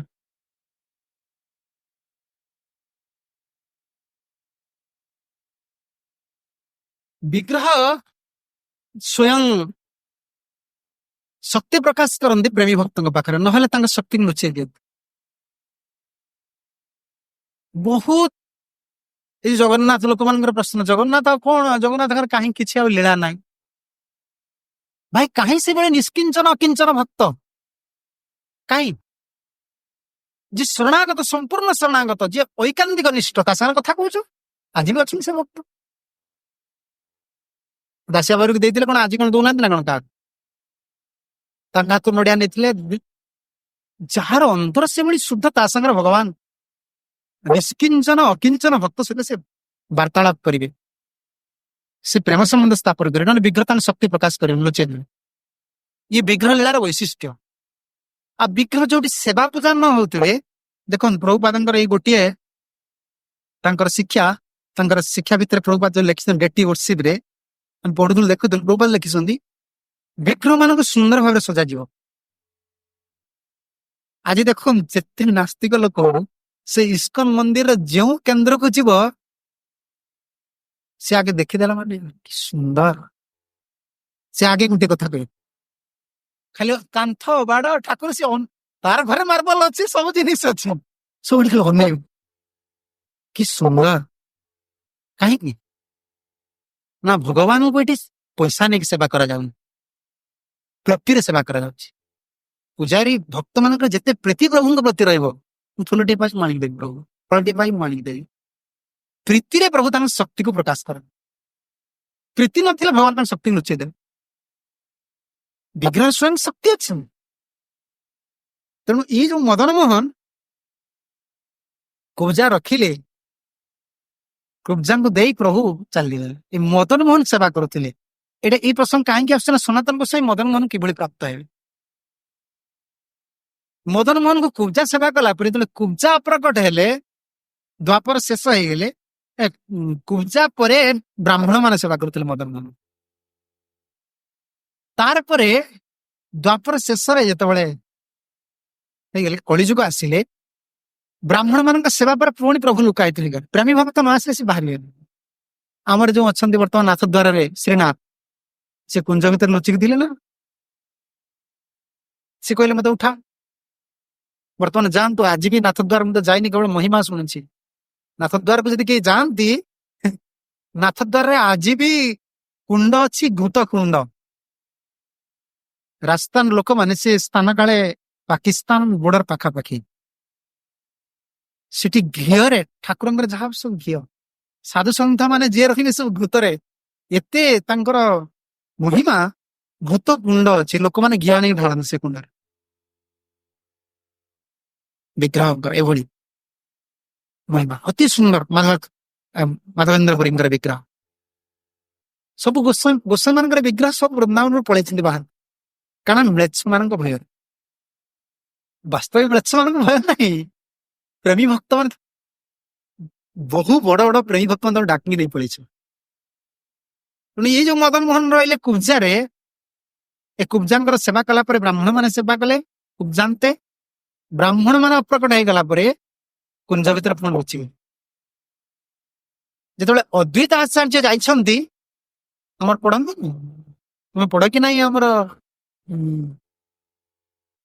ଆମର ଦାମୋଦର ଅଷ୍ଟକ ଦେଖିଲେ ସେଠି ଯୋଉ ଲେଖା ହେଇଛନ୍ତି ଜୟ ରାଧା ମଦନ ଗୋପାଳ ରାଧା ମଦନ ଗୋପାଳ ରାଧେ, ତାପରେ ସୀତାନାଥେର ପ୍ରାଣ ଧନ ହେ ନା, ମଦନ ମୋହନ ଯୋଉଠି ଥିବ ସେଇଠି ସନାତନ, ଯୋଉଠି ମଦନ ଗୋପାଳ ଥିବ ସେଇଠି ଥିବେ ସୀତାନାଥ, ମାନେ ଶ୍ରୀ ଅଦ୍ୱୈତର ପ୍ରାଣ ଧନ, ସମାନ ବିଗ୍ରହ। ଅଦ୍ୱୈତ ଆଚାର୍ଯ୍ୟ ଯେତେବେଳେ ଗଲେ ବୃନ୍ଦାବନ ଭ୍ରମଣ କରିବା ପାଇଁ, ଆଜି ବି ସେ ସ୍ଥାନ ଅଛନ୍ତି। କେତେ ଜଣ ବୃନ୍ଦାବନ ଯାଇଛନ୍ତି, ଦର୍ଶନ କରିଛନ୍ତି କହିଲେ? ଅଦ୍ୱୈତ ବଟ, ଗୋସ୍ୱାମୀମାନଙ୍କର ସ୍ଥାନ ଅଛନ୍ତି ଅଦ୍ୱୈତ ବଟ। ସେ ଅଦ୍ୱୈତ ବଟରେ ଅଦ୍ୱୈତ ଆଚାର୍ଯ୍ୟ ପ୍ରତିଷ୍ଠା କରିଥିଲେ ମଦନ ମୋହନ। ଏଇ ଯୋଉ ମଦନ ମୋହନ ଥିଲେ ସେ ତ ଲୋକାୟତ ଥିଲେ। ଏ ଦ୍ୱାଦଶ ଟିଲା ପାଖରେ, ଯୋଉ ଦ୍ୱାଦଶ ଟିଲା ମାନେ ଆମର ମଦନ ମୋହନ ମନ୍ଦିର ବର୍ତ୍ତମାନ ଅଛି, ଯମୁନା କୂଳରେ ଏଇ ଦ୍ୱାଦଶ ଟିଲା ଅଛନ୍ତି, ଦ୍ୱାଦଶ ଆଦିତ୍ୟ, ଯୋଉଠି ଏକା ସାଙ୍ଗରେ ଭଗବାନ ଶ୍ରୀକୃଷ୍ଣ। ଭାଇ ଟିକେ ଫୋନ ଧୀରେ କଥା ହବ, ଦୂରରେ କଥା ହବ। ଏଇ ଯନ୍ତ୍ର ଯାହା ବାହାରିଲା ମଣିଷକୁ ରେଷ୍ଟ ହିଁ ଦବ। ଆଉ ବହୁତ ଭକ୍ତ ମାନଙ୍କୁ ଏଇଟା ମୋର ଜୀବନର ଅଭିଜ୍ଞତାରେ କହୁଛି, ଯେଉଁ ଭକ୍ତ ମାନେ ଯେତେ ଶୀଘ୍ର ଆକୁ ଛାଡି ପାରିବେ ସେମାନେ ସେତେ ଶୀଘ୍ର ପରମାର୍ଥ ଉନ୍ନତି କରିପାରିବେ। ନିରାଟ ସତ କଥା, ନିରାଟ ସତ କଥା। ଏ ଅପରାଧ ସୃଷ୍ଟି କରିବ, କଳି ତିଆରି କରିବ, ଭଜନକୁ ନଷ୍ଟ କରିଦେବ। ଏଟା ମୋର ଅଭିଜ୍ଞତା ନୁହେଁ। ଆପଣଙ୍କୁ ଶାନ୍ତିରେ ବସିବାକୁ ଦେବେ ନା, ଅଯଥା କଥା ସବୁ ମୁଣ୍ଡରେ ଆଣି ପୁରେଇବେ, ସବ ଅପରାଧ ହିଁ ହବ। ଏଇ କଳିଯୁଗର ବହୁତ ବଡ ଖରାପ ଜିନିଷ, ଯାହା କାର୍ଯ୍ୟରେ ଲାଗି ପାରୁଛି ଯିଏ ଲଗାଉଛି ଲଗାନ, ଯାହାର ଆବଶ୍ୟକ ନାହିଁ ସେ ଆଦୌ ଏଟା ଛୁଲା ଜିନିଷ, ବହୁତ ବଡ ଖତରନାକ ଜିନିଷ। ତା ବିନା ଚଳି ହବ, କିଛି ଅସୁବିଧା ନାହିଁ। ଭଗବାନ ବିନା ଚଳି ହବନି, ଆଉ ସବୁ ବିନା ଚଳି ହବ। ଦ୍ୱାଦଶ ଆଦିତ୍ୟ ଟିଲା ଯୋଉ ଅଛନ୍ତି, ତା ଆଦିତ୍ୟ ଟିଲା ବୋଲି କୁହାଯାଏ। ମଦନ ମୋହନର ଯୋଉ ମନ୍ଦିର, ଟିଲା ଶବ୍ଦ ଅର୍ଥ ଅତି ମାଟିରେ ଥିବା ଅତି ଉଚ୍ଚ ସ୍ଥାନକୁ ଟିଲା ବୋଲି କୁହାଯାଏ। ରୂପ ଗୋସ୍ୱାମୀଙ୍କର ଯୋଉ ମଦନ ଗୋବିନ୍ଦ ମନ୍ଦିର ଦେଖିଛନ୍ତି, ତାଙ୍କୁ ବି ଟିଲା କୁହାଯାଏ। ଦେଖିଛନ୍ତି ନା, ଗୋବିନ୍ଦ ମନ୍ଦିରକୁ ଚଢିକି ପାହାଚକୁ ଯିବେ ନା ଆପଣ, ଆଉ କେତେ ପାହାଚ ଚଢିକି ଯିବେ, ସେ ବି ଗୋଟେ ମାଟିର ପାହାଡ ଗଢିଥିଲେ। ଅତି ଅନୁଚ୍ଚ, ଅତି ବେଶୀ ଉଚ୍ଚା ନୁହେଁ, କମ ଉଚ୍ଚା ମାଟିରେ ଥିବା ଉଚ୍ଚ ସ୍ଥାନକୁ, ପର୍ବତ ଆକୃତି ସ୍ଥାନକୁ ଟିଲା କୁହାଯାଏ। ଭଗବାନ ଶ୍ରୀକୃଷ୍ଣ କାଳିଆ ଦମନ ପରେ ସେଠି ଦଣ୍ଡାୟମାନ ହେଇଥିଲେ ଏବଂ ଦ୍ୱାଦଶ ଆଦିତ୍ୟ ଏକା ସାଙ୍ଗରେ ଭଗବାନଙ୍କର ସେବା କରିଥିଲେ। କାହିଁକି ନା ଭଗବାନଙ୍କୁ ଏତେ ସମୟ କାଳିଆ ସାଙ୍ଗରେ ଲୀଳା କରିଛନ୍ତି, ଥଣ୍ଡା ହେଇଯିବ, ସୂର୍ଯ୍ୟ କିରଣ ଦେଇଥିଲେ। ସେ ଟିଲାକୁ ଦ୍ୱାଦଶ ଆଦିତ୍ୟ ଟିଲା କହନ୍ତି। ସନାତନ ଅଦ୍ୱୈତ ଆଚାର୍ଯ୍ୟ ଯେତେବେଳେ ବ୍ରଜମଣ୍ଡଳ ଭ୍ରମଣରେ ଯାଇଛନ୍ତି, ସେଇଠି ଯାଇକି ରହିଲେ। ସେଇଠି ରହିଥିବା ସମୟରେ ବୃକ୍ଷ ମୂଳରେ ଦିନେ ଶୟନ କରିଛନ୍ତି। ବୃକ୍ଷ ମୂଳରେ ଶୟନ କରିଛନ୍ତି, ରାତ୍ରି ଅର୍ଦ୍ଧରାତ୍ରିରେ ତାଙ୍କୁ ମଦନ ମୋହନ ସ୍ୱପ୍ନ ଦଉଛନ୍ତି। ଅର୍ଦ୍ଧରାତ୍ରିରେ ଶୋଇଛନ୍ତି ସେଇଠି, ଯୋଉ କୁବ୍ଜାଙ୍ଗ ସେବିତ ବିଗ୍ରହ, ଯୋଉ ପରମ୍ପରା ଆମେ ଶୁଣିକି ଆସିଲେ, ଯିଏ ଲୁକାୟିତ ରହିଥିଲେ, ଶେଷେ ରାତ୍ରେ ନିଦ୍ରା ବେଶେ ଦେଖାଏ ଶୋଭନ, ଶେଷେ ରାତ୍ରେ ନିଦ୍ରା ବେଶେ ଦେଖାଏ ଶୋଭନ,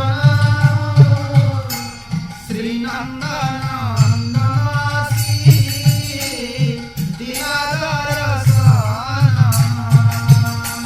ଶ୍ରୀ ନନ୍ଦନ ଆସି ଦିବାର ଦର୍ଶନ, ନବୀନ ବୀର କାନ୍ତି ଭୁବନ ମୋହନ, ନବୀନ ବୀର କାନ୍ତି ଭୁବନ ମୋହନ, ଶିଖିপিছ ମୌଳି ନଟ ସବଂ ଶିବର,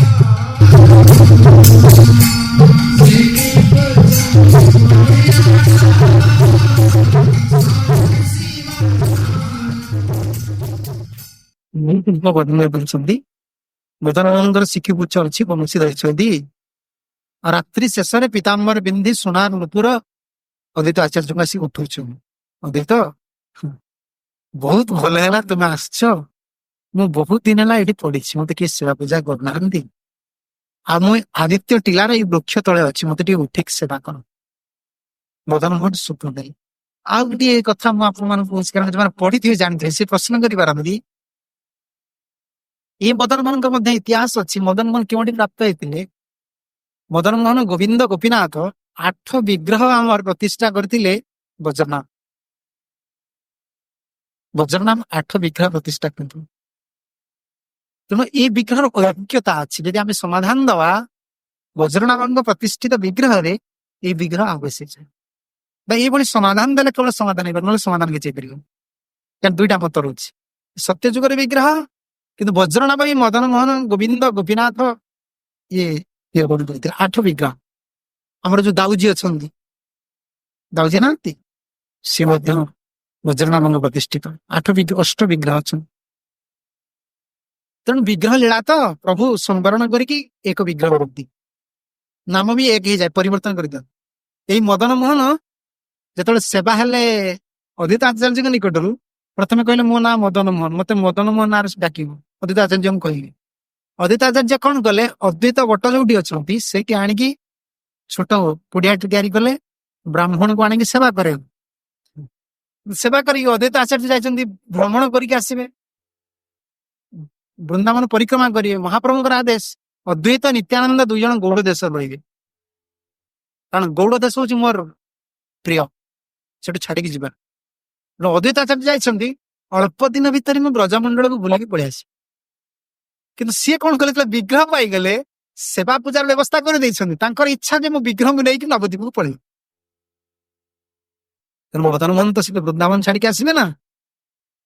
ଯେତେବେଳେ ପରିକ୍ରମା କରିବା ପାଇଁ ଯାଇଛନ୍ତି, ଇଏ ବ୍ରାହ୍ମଣ ସେବା କରୁଛନ୍ତି, ୟା ଭିତରେ ଆକ୍ରମଣ କଲେ ମୁସଲମାନ ମାନେ।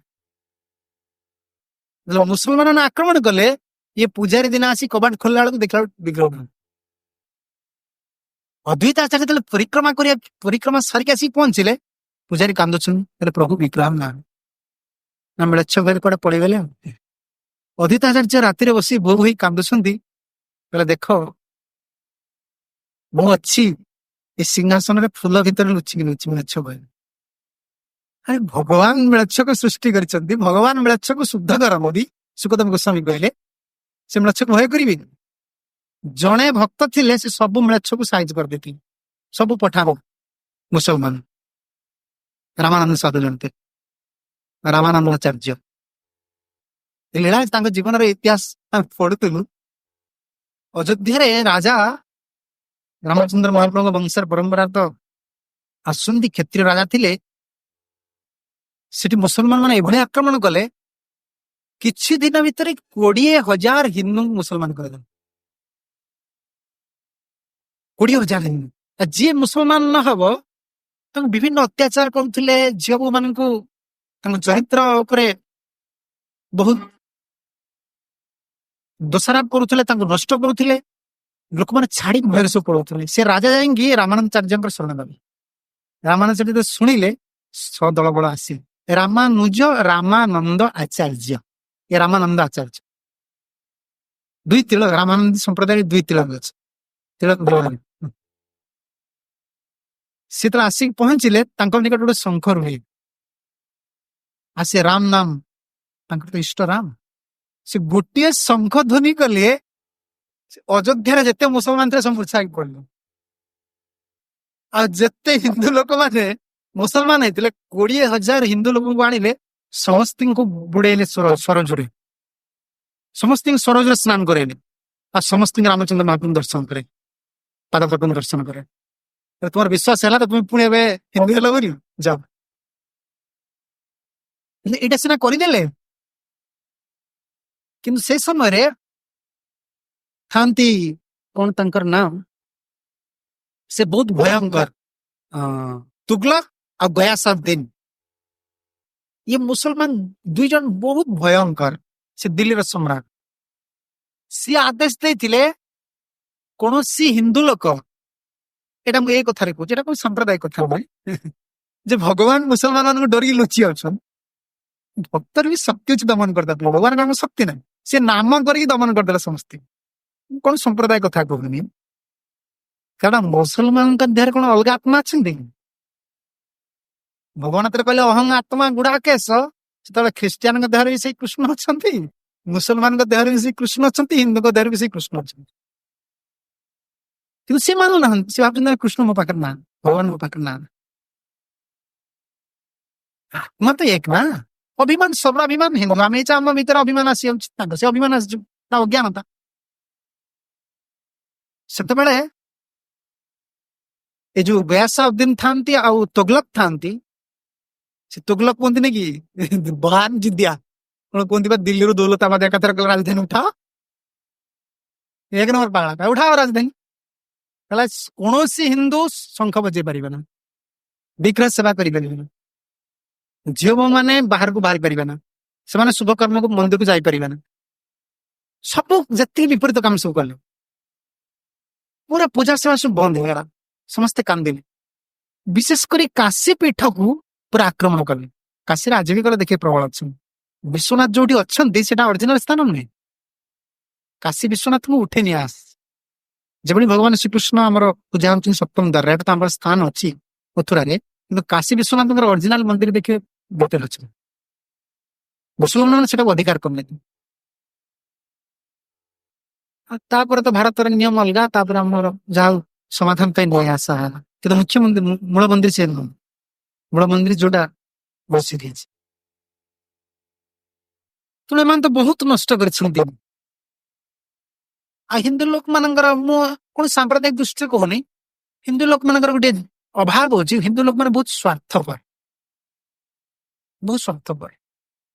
से निजप एत चिंता करती भगवान आदौ चिंता करती आज जदि देखा जाए भारत संस्कृति यदि किसी सांस्कृतिक परिवर्तन हो पछरे साधु मान हाथ अच्छी समाज शिक्षित लोक मान हाथ ना समाज धनी मान लोक मान हाथ ना समाज नेता मान हाथ ना साधु माने कौन काम लगे प्रभुपाद गोटे पचरा गला अमेरिका आपण ये युवक टोका गुड़ा सब बाबाजी कर दे अमेरिका युद्ध बर्तमान किए जीव युद्ध करने प्रभुपाद कहले भारत वर्ष सब विश्व अधिक अधिक सब बड़ युद्ध है गोटे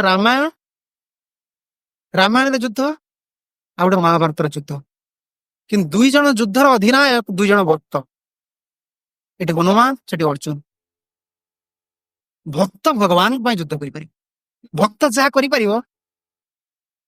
अलग कि कारण अलग लोग स्वार्थ अच्छी स्वर पर भय अच्छे सी आग को ठेलद पछक रही भक्तरता ना से भगवान में प्राण विसर्जन करद भारतीय इतिहास देखते जब परिवर्तन किसी समाज परिवर्तन होता है साधु मान पछरे बहुत बड़ा हाथ अच्छे काशी में जो देखिले कांदिले सब लोक मैंने काशी विश्वनाथ सेवा को छाड़े ना मुसलमान मैंने तो कांदी रामानुजाचार्य को आगला रामानुजाचार्य बहुत प्रभावशाली संत और नाम पर पूर्ण विश्वास से कौन कले से राम नाम करी एभली प्रभु को प्रार्थना कले मुसलमान मान के नमाज पढ़ी पारे से जो नमाज पढ़िया जाते पार्टी सब बंद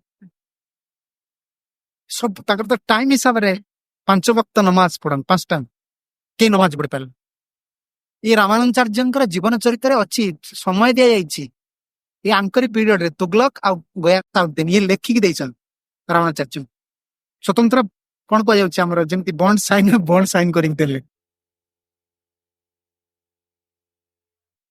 रामानुजाचार्य कौन कले एभली भगवान को प्रार्थना करी एभली शक्ति प्रदर्शन कले कौन सी मुसलमान माने आउ नमाज पढ़ी पारे ना पूरा बंद है नमाज बंद है फकीरी मान पाक गले आमर जो सन्यासी फकीरी अच्छा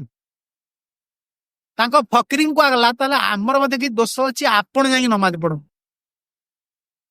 मूल फकीरी मान पार्टी भी बाहर अल्लाह अकबर करी कौन बड़ असुविधार पड़े से सम्मेलन करागला अलग कथा कही पारे कि नमाज पढ़ी पारे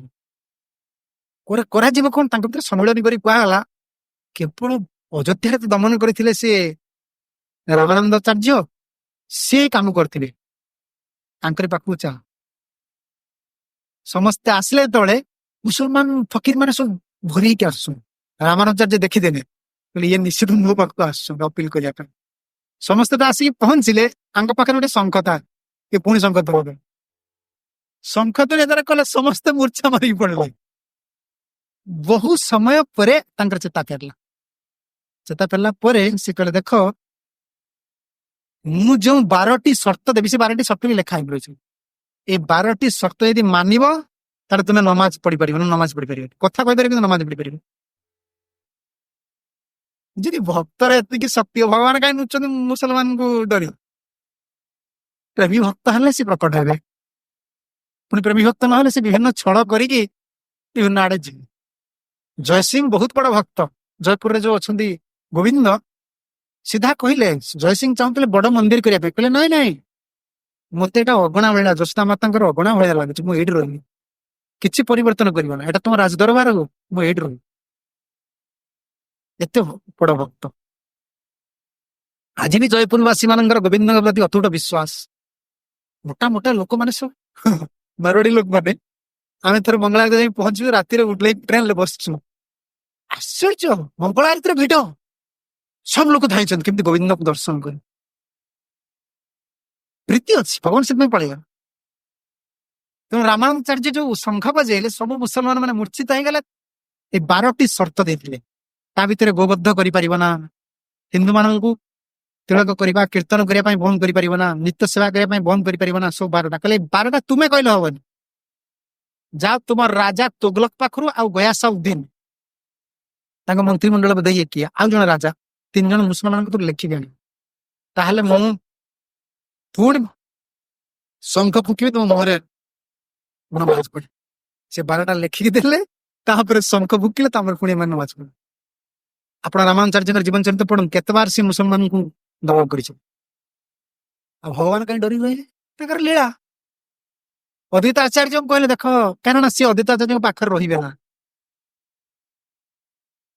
କାରଣ ଅଦ୍ୱୈତ ଆଚାର୍ଯ୍ୟ ଯାଇଛନ୍ତି ବୃନ୍ଦାବନକୁ ଭ୍ରମଣ କରିବା ପାଇଁ, ସିଏ ନବଦ୍ୱୀପ ଫେରିବେ। ମଦନ ମୋହନ ଜାଣିଦେଲେଣି, ଇଏ ମତେ, ମୁଁ ୟା ପାଖରେ ରହିଲେ ଇଏ ମତେ ନବଦ୍ୱୀପ ନେଇଯିବ, କିନ୍ତୁ ମୁଁ ବୃନ୍ଦାବନ ଛାଡିକି ଯିବିନି, ମୋ ନିଜ ଘର। ତେଣୁ ସେ କହିଲେ, ଅଦ୍ୱୈତ, ମୁଁ ତୁମ ପାଖରେ ଏଇଠି ରହିଲି, ମତେ ମଦନ ଗୋପାଳ ନାମରେ ସେବା କରିବ। ଯେ ମିଳଚ୍ଛ ଭୟ କରୁଛ ତୁମେ, ମତେ ମଦନ ମୋହନ ଡାକିବନି, ମତେ ମଦନ ଗୋପାଳ ଡାକିବ। କହିଲେ ହଁ, ସେବା କଲେ। କିନ୍ତୁ ସେବା କରିବାର କିଛି ଦିନ ଯାଇଛି, ସାଙ୍ଗେ ସାଙ୍ଗେ ସନାତନକୁ ଆଦେଶ, ଅଦ୍ୱୈତ ଆଚାର୍ଯ୍ୟଙ୍କୁ ଆଦେଶ ଦେଇଦେଲେ। କହିଲେ ଅଦ୍ୱୈତ ଆଚାର୍ଯ୍ୟ, ମୁଁ ଆଉ ତୁମ ପାଖରେ ରହିବି। କାହିଁକି ରହିବେନି? ନା ମତେ ଏଠି ବଡ ଡର ଲାଗୁଛି, ମୁସଲମାନ ମାନେ କେତେବେଳେ ଯବାନ ମାନେ ଆସି କେତେବେଳେ ରାତିରେ ଆକ୍ରମଣ କରିଥିବେ, ମୁଁ ଶୋଇଥିବି, ମତେ ଏଠି ଭୟ ଲାଗୁଛି। ଅଦ୍ୱୈତ ଆଚାର୍ଯ୍ୟ କହିଲେ ଯିବେ କେଉଁଠିକି? କୁହନ୍ତୁ ସେଇଠିକି ନେଇଯିବି। କହିଲେ ନା ନା, ମୁଁ ଏଇ ମଥୁରାରେ ଯାଇକି ରହିବି। ତାଙ୍କର ନାମ ହଉଛି ଦାମୋଦର ଚୌବେ ବା ଚତୁର୍ବେଦୀ, ଚୌବେ କୁହାଯାଏ ହିନ୍ଦୀରେ, ତାଙ୍କ ଟାଇଟଲ ହଉଛି ଚତୁର୍ବେଦୀ। ମୁଁ ଦାମୋଦର ଚୌବେଙ୍କ ଘରେ ରହିବି, ମତେ ସେଇଠି ନେଇକି ଛାଡିବି। ଅଦ୍ୱୈତ ଆଚାର୍ଯ୍ୟ କ୍ରନ୍ଦନ କଲେ, ଭଗବାନଙ୍କୁ ଯିଏ ପାଇଛନ୍ତି ସେ କେମିତି ଘର ନେଇକି ଦେବେ? ଅଦ୍ୱୈତ ଆଚାର୍ଯ୍ୟ ହୋ ହୋଇ କ୍ରନ୍ଦନ କରୁଛନ୍ତି। କହିଲେ ପ୍ରଭୁ, ମୁଁ କଣ ଆପଣଙ୍କୁ ପାଇଥିଲେ ହରେଇବି, ଖାଲି ହାତରେ ମୁଁ ଯିବି ନବଦ୍ୱୀପ? କହିଲେ ନା ନା, ତୁମ ପାଇଁ ମୁଁ ଦେବି, ବହୁତ ସ୍ୱରୂପ ଦେବି, ତୁମେ ଆମକୁ ନେଇ ଦାମୋଦର ଚୌବଙ୍କ ପାଖରେ ଦେଇ ଆସ। ଦାମୋଦର ଚୌବ ଆଉ ତାଙ୍କର ସ୍ତ୍ରୀ ହଉଛି ବଲ୍ଲଭା ଦେବୀ, ବହୁ ପ୍ରିୟ ଭଗବାନ ଶ୍ରୀକୃଷ୍ଣ। ତେଣୁ ତାଙ୍କୁ ନେଇକି ଅଦ୍ୱୈତ ଆଚାର୍ଯ୍ୟ କାନ୍ଦି କାନ୍ଦି ନେଇକି ଦେଇକି ଆସିଲେ। ଆସିକି ରାତି ମା ନିଶ୍ଚିତ ହେଇକି ପଡୁଛନ୍ତି, କ୍ରନ୍ଦନ କରୁଛନ୍ତି, ପ୍ରଭୁ ମୁଁ କେମିତି, ମତେ ଆପଣ ଏମିତି ଅବସ୍ଥା କଲେ, ମୁଁ କେମିତି ନବଦ୍ୱୀପ ଯିବି? ସେତେବେଳେ ଅଦ୍ୱୈତ ଆଚାର୍ଯ୍ୟଙ୍କୁ କହିଲେ ଦେଖ, ବିଶାଖା ଗୋଟେ ଚିତ୍ରପଟ ଅଙ୍କନ କରିଥିଲେ ଶ୍ରୀକୃଷ୍ଣଙ୍କର, ସେ ରାଧାଙ୍କୁ ଦେଖିବା ପାଇଁ। ରାଧା ସେ ଚିତ୍ରପଟ ଦେଖି ମୂର୍ଚ୍ଛିତ ହୁଅନ୍ତି। ସେଇ ଚିତ୍ରପଟ ଆଜି ବି କୁଞ୍ଜରେ ପଡିଛି। ପ୍ରଭୁଙ୍କର ଲୀଳା ଦେଖ। ଆଉ ସେଇ ଚିତ୍ରପଟକୁ ତୁମେ ଧରି ନବଦ୍ୱୀପ ଯିବ। ଆଜି ଆପଣ ଟିକେ ଶାନ୍ତିପୁର ଯାଆନ୍ତି, ଶାନ୍ତିପୁର ଟିକେ ଯାଇଛନ୍ତି? ଆମ୍ବ ଗଛ ତୋଟା ପାଖରେ ଦେଖିବ ଅଦ୍ୱୈତ ସେଠି ତାଙ୍କର ମନ୍ଦିର ଅଛି, ସେଠି ଚିତ୍ରପଟ ଅଛି, ମାର୍କ କରିକି ଆସିବେ। ବିଶାଖା ତାକୁ ଆଙ୍କିଥିଲେ। କାହିଁକି ବିଶାଖା ଆଙ୍କିଥିଲେ? ରାଧାରାଣୀଙ୍କର, ଅବଶ୍ୟ ଏଇଟା ଆମର ଆଲୋଚନାର ଯେ ପ୍ରସଙ୍ଗ ପଡିଛି ମୁଁ କହୁଛି, କିନ୍ତୁ ଏ ବହୁତ ଉନ୍ନତ କଥା। ରାଧାରାଣୀ ଯେତେବେଳେ ପୂର୍ବ ରାଗରେ ଥିଲେ, ପୂର୍ବ ରାଗ ମାନେ କୃଷ୍ଣଙ୍କୁ ଭେଟି ନାହାନ୍ତି ସେ, କିନ୍ତୁ କୃଷ୍ଣ ନାମଟାକୁ ଶୁଣିଦେଲେ ଥରେ। ମାନେ ଭଗବାନଙ୍କର ନାମର ମହିମା କେବଳ ରାଧାରାଣୀ ବ୍ୟାଖ୍ୟା କରିଛନ୍ତି। ଶ୍ଲୋକ କହୁନି, ମୁଁ ତ ପଦକୁ ଆଣୁଛି, କାରଣ ଶ୍ଲୋକକୁ ବ୍ୟାଖ୍ୟା କରିବାକୁ ହେଲେ ବହୁତ ସମୟ ଲାଗିବ, ଆଉ ତାର ଅର୍ଥକୁ ବି ଏତେ ସୁନ୍ଦର ଭାବରେ ବ୍ୟାଖ୍ୟା କରିବା ମୋ ପାଇଁ ସମ୍ଭବ ନୁହେଁ, କାରଣ ମୁଁ ସଂସ୍କୃତ ପଢିନି କି ତାର ଟୀକା ଥିଲେ ବ୍ୟାଖ୍ୟା କରିପାରିବି। ରାଧାରାଣୀ ଭଗବାନ ଶ୍ରୀକୃଷ୍ଣଙ୍କୁ ଦର୍ଶନ କରିନାହାନ୍ତି, କିନ୍ତୁ କୃଷ୍ଣ ନାମ ଥରେ ଶୁଣିଦେଲେ। ତାଙ୍କୁ ଜଣେ ଆସି କହିଦେଲେ, ରବିତା ଆସି କହିଲେ, କଥା ପ୍ରସଙ୍ଗରେ କୃଷ୍ଣ ଶବ୍ଦ କହିଲେ। ଏଇଟା ଶୁଣିଦେଇ ରାଧାରାଣୀଙ୍କର ଯୋଉ ଅବସ୍ଥା ହେଇଛି, ସେ ଅବସ୍ଥାକୁ ସମ୍ଭାଳିବା ପାଇଁ ବିଶାଖା ଚିନ୍ତା କଲେ। କହିଲେ ଆମ କୃଷ୍ଣଙ୍କୁ ହିଁ ଦେଖିବାକୁ ପଡିବ। କୃଷ୍ଣ କେମିତି ଦେଖାଯିବ, ସମ୍ଭବ ନୁହେଁ। ସେଥିପାଇଁ ସେ ଚିତ୍ରପଟକୁ ଆଙ୍କିଥିଲେ ବିଶାଖା। ବିଶାଖାଙ୍କର ଅଙ୍କିତ ଚିତ୍ରପଟ, ତାର ରୂପ ବର୍ଣ୍ଣନା ଏତେ ଯଦୁନନ୍ଦନ ଦାସ, ଚନ୍ଦ୍ରଶେଖର, ପଦକର୍ତ୍ତା ଚନ୍ଦ୍ରଶେଖର, ବହୁତ ସୁନ୍ଦର ସୁନ୍ଦର ରଚନା, ବହୁତ ସୁନ୍ଦର ରଚନା। ରାଧାରାଣୀ ଯୋଉ କୃଷ୍ଣଙ୍କ ନାମଟା ଶୁଣି ଦେଇଛନ୍ତି, ରାଧାରାଣୀ କହୁଛନ୍ତି କାହାକୁ ଲଳିତା, ମୁଖ ଲଇତେ କୃଷ୍ଣ ନାମ ନାଚେ ତୁଣ୍ଡେ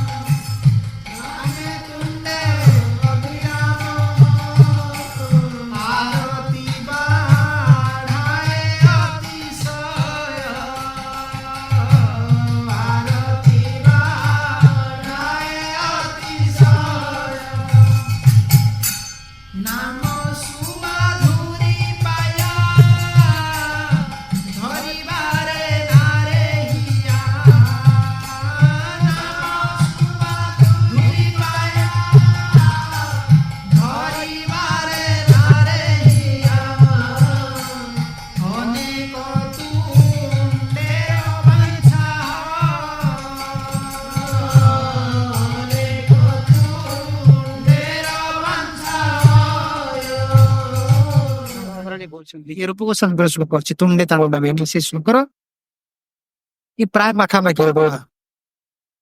ରାଧାରାଣୀ କହୁଛନ୍ତି କୃଷ୍ଣ ନାମ ଯୋଉ ମତେ କହିଲେ ଲଳିତା, ମୁଖେ ଲଇତେ କୃଷ୍ଣ ନାମ, ମୁଁ ସେଇ ନାମଟାକୁ ଉଚ୍ଚାରଣ କରିଦେଲା ବେଳକୁ ନାଚେ ତୁଣ୍ଡେ ଅବିରାମ। ରାଧାରାଣୀ ଥରେ କୃଷ୍ଣ କହିଦେଲେ, କେବଳ କେବଳ କୃଷ୍ଣ କୃଷ୍ଣ କେବଳ କହି ଲାଗିଲେ, ଆଉ କଣ କରିପାରିଲେ। କୃଷ୍ଣକୁ ଭେଟି ନାହାନ୍ତି, ନାମର ଶକ୍ତି ଦେଖୁଛନ୍ତି। ଆମେ ଅପ୍ରାକୃତ ଭୂମିକାକୁ ଯାଇନି, ପ୍ରାକୃତ ଭୂମିକାରେ ଅଛି। ପ୍ରାକୃତ ଭୂମିକାର ରହିକି ଅପ୍ରାକୃତ ସ୍ଥିତିକୁ ଚିନ୍ତା କରିବାଟା ବା ବିଚାର କରିବାଟା ସମ୍ଭବ ନୁହେଁ। ଆମ କାଳ୍ପନିକ ଭଳି ଲାଗିପାରେ। ଷୋଳମାଳା ଜପ କଲା ବେଳକୁ ଗୋଟେ ବଡ ଟେନସନ ହେଉଛି, କେମିତି ସରିବ, ମାଳି ସରିବ, କେତେ କୃଷ୍ଣ କୃଷ୍ଣ କହି ହଁ ମ, ଏ ଖାଲି କୃଷ୍ଣ କୃଷ୍ଣ, ଆଉ କିଛି ନାହିଁ, ଖାଲି ହରେ କୃଷ୍ଣ ହରେ କୃଷ୍ଣ ହରେ କୃଷ୍ଣ। ସବୁବେଳେ କଣ ସେ ଲୋକମାନେ ବାଣ୍ଟରେ କଥାବାର୍ତ୍ତା, ଲୋକମାନେ କଥା କହିଛନ୍ତି। ଭଗବାନ ମାନେ ଯେତେବେଳେ ଡାକିବେ ମନ ଖୋଲା ହେଇକି ଡାକିଲେ ଗଲା। ମାନେ ସବୁ ଖସରା ନେଇଛନ୍ତି ନା କାହାର ସହଜା। ସେ ଏଇଠି ଆମର ରେଷ୍ଟୁରାଣ୍ଟ ଗୋଟେ ପିଲା ଅଛି, ସେଠି ପ୍ରବଚନ ମତେ ତା କାନରେ କାଲି ବାଜିଲା, ମାଛ ଖାଇବା କଥା।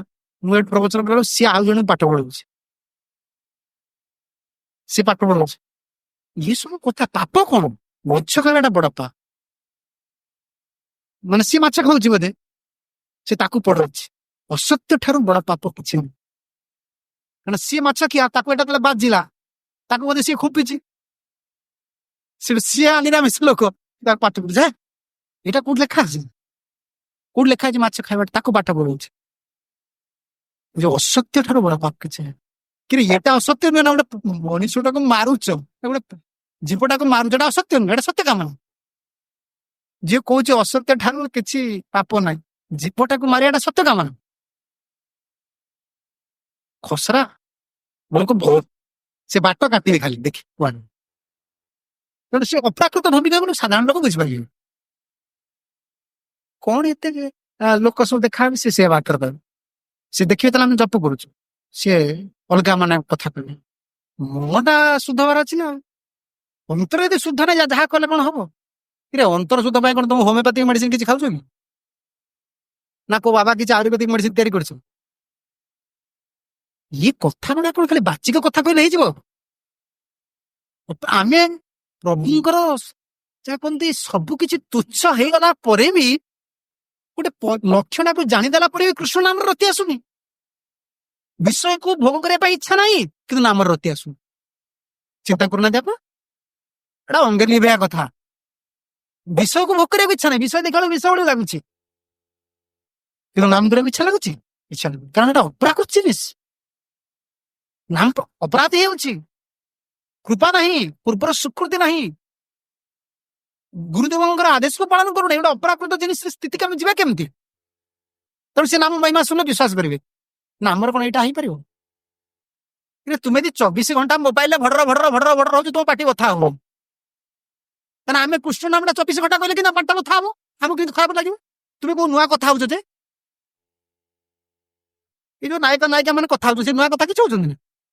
ତୁମେ 24 ଘଣ୍ଟା ଗପି ପାରୁଛ, ବିଏସଏନଏଲ ଫ୍ରି କରିଦେଇଛି, ରିଲାଏନ୍ସ ଫ୍ରି, ତୁମେ 24 ଘଣ୍ଟା ଗପି ପାରୁଛ, ଆମେ କାହିଁ 24 ଘଣ୍ଟା କୃଷ୍ଣ ନାମ କରିପାରିବି? ତୁମେ ପ୍ରାକୃତ ଭୂମିକାରେ ତୁମ ଗୋଟେ ଟେଷ୍ଟ ଲାଗୁଛି, ଆମେ ଯଦି ଅପ୍ରକୃତ ଭୂମିକା ଯିବୁ ଏଟା ଟେଷ୍ଟ ଲାଗିବ।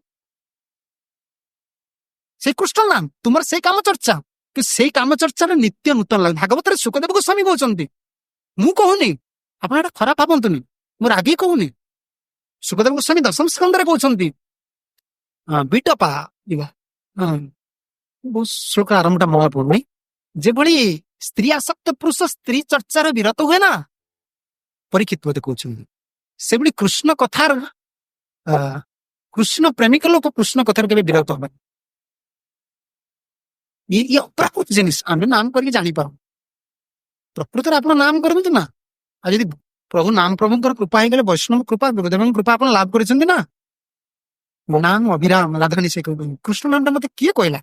ମୁଁ ତୁଣ୍ଡରେ ନାଚୁଛି, ତୁଣ୍ଡରେ ନାଚୁଛି। ନାମ ସୁମାଧୁରୀ ପାୟା ଧରିବାରେ ନାରେ ହିଆ ଅନେକ ତୁଣ୍ଡେର ବାଞ୍ଛା। ମୋର ବହୁ ମୁଖ ଏଇ କୃଷ୍ଣ ନାମ ଥରେ କହିଦେଲା ପରେ ମୋର ବହୁ ମୁଖ ଇଚ୍ଛା, ଗୋଟେ ମୁଖ ମୁଁ ଚାହୁଁନି, ବହୁ ମୁଖ ଚାହୁଁଛି କେବଳ କୃଷ୍ଣ ନାମ କହି।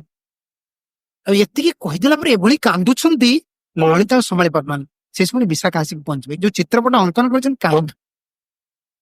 ଆଉ କୃଷ୍ଣ ନାମଟା ଶୁଣିଦେଇ ତାଙ୍କର କଣ ହେଲା ଅବସ୍ଥା? ବହୁତ ବଡ ପଦ ଅଛି ଦାସ ଲେଖିଛନ୍ତି, ମୁଁ 2 ପଦ କହିକି କଥା ବଢିଯିବା। ନହେଲେ କୃଷ୍ଣ ଦୁଆକ୍ଷର ଦେଖି जुड़ाए तो पताकी, कृष्ण दुआक्षर देखी जुड़ाए तो पताकी, अंग देखी बारे आखी चायो, अंग देखी बारे आखी चायो, जदि हाय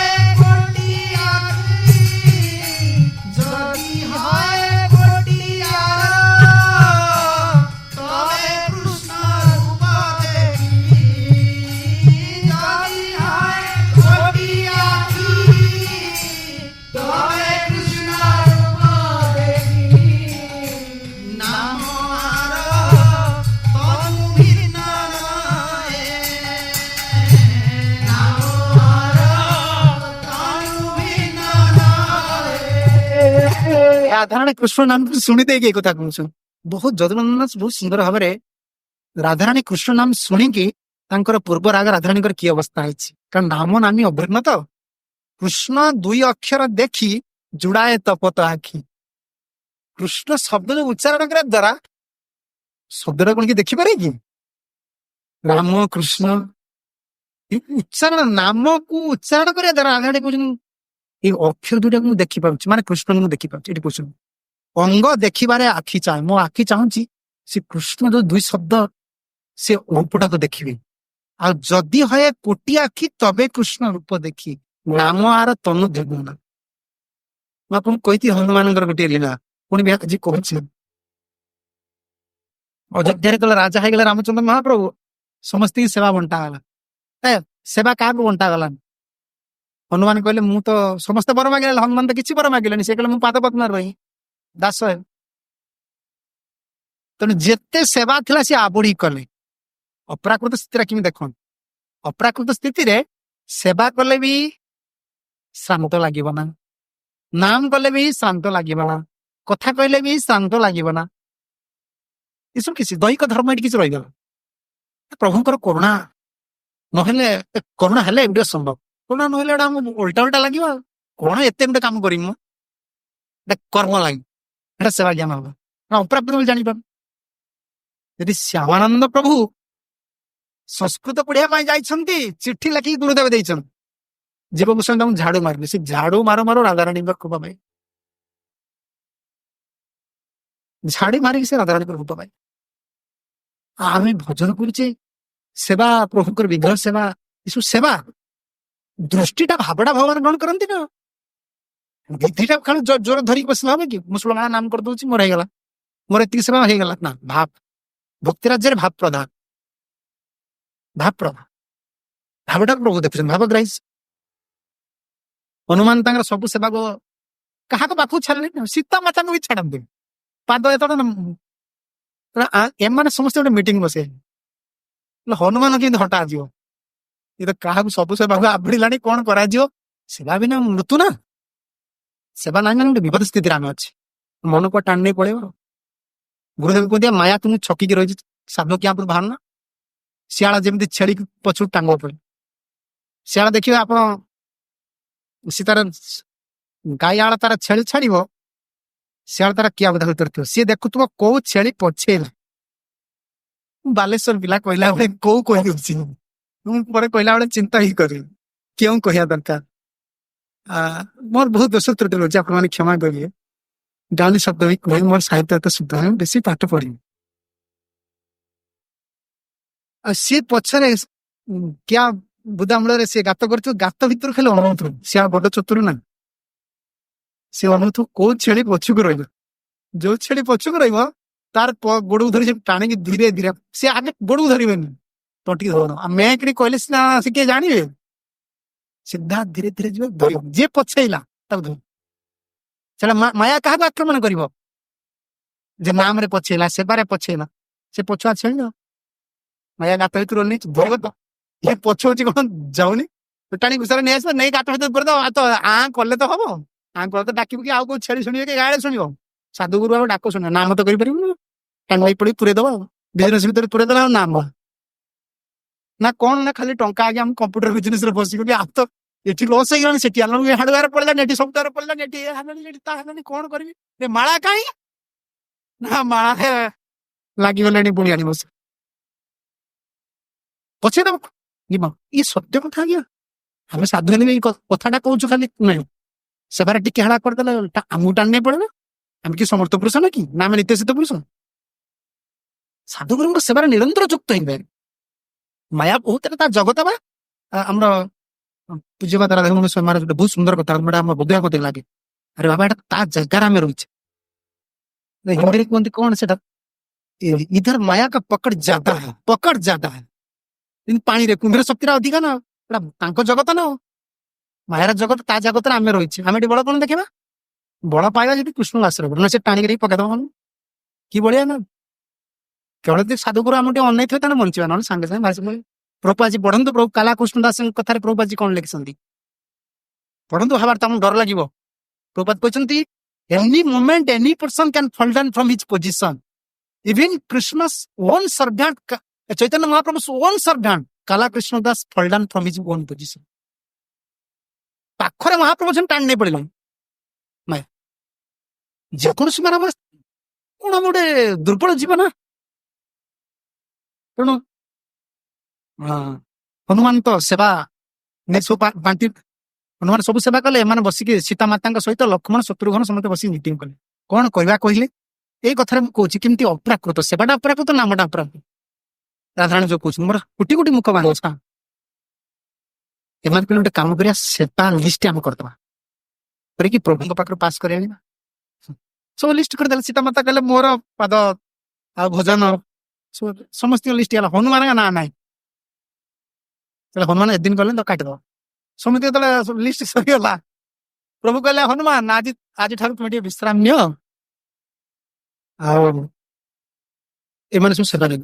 ମୋର ପ୍ରଭୁ ବିଶ୍ରାମ କଣ, ମୁଁ ତ କହିଥିଲି ଆପଣଙ୍କ ଚରଣ ଦାସ, କହିଲେ ସିନା ସେବା କିଛି ଥିଲେ ତୁମେ ସେବା ନେବ, ଗୋଟେ ସେବା ଅଛି, ନା କଣ? ଭଗବାନ ବାଛି ବାଛି କଲା, କିଛି ସେବା ନାହିଁ, ସବୁ ସେବା ତ ଇଏ ନେଇଗଲେ। ସିଏ ଭଗବାନ କହିଲେ ମୁଁ ଯେତେବେଳେ ହାଇ ମାରିବି, ମୁଁ ସେତେବେଳେ ନାମ କରିକି ବଜେଇବାକୁ ଗୋଟେ ଯନ୍ତ୍ର ଅଛି, କଣ ହିନ୍ଦୀରେ ଲେଖା ହେଇ, ପେଁକାଳି ଭଳିଆ ତ ବଜେ, ମୁଁ ହାଇ ମାରିବି ବୋଲି ଜଣା, ଏଟା ତୋର ସେବା। ତେଣୁ ସିଏ କଣ କଲେ ଦେଖନ୍ତୁ, ସେ ତ ଅପ୍ରାକୃତ ସ୍ଥିତିରେ ରହିଛନ୍ତି, କିଏ କେତେବେଳେ ହାଇ ମାରିବ କେମିତି ମଣିଷ ଜାଣିବ?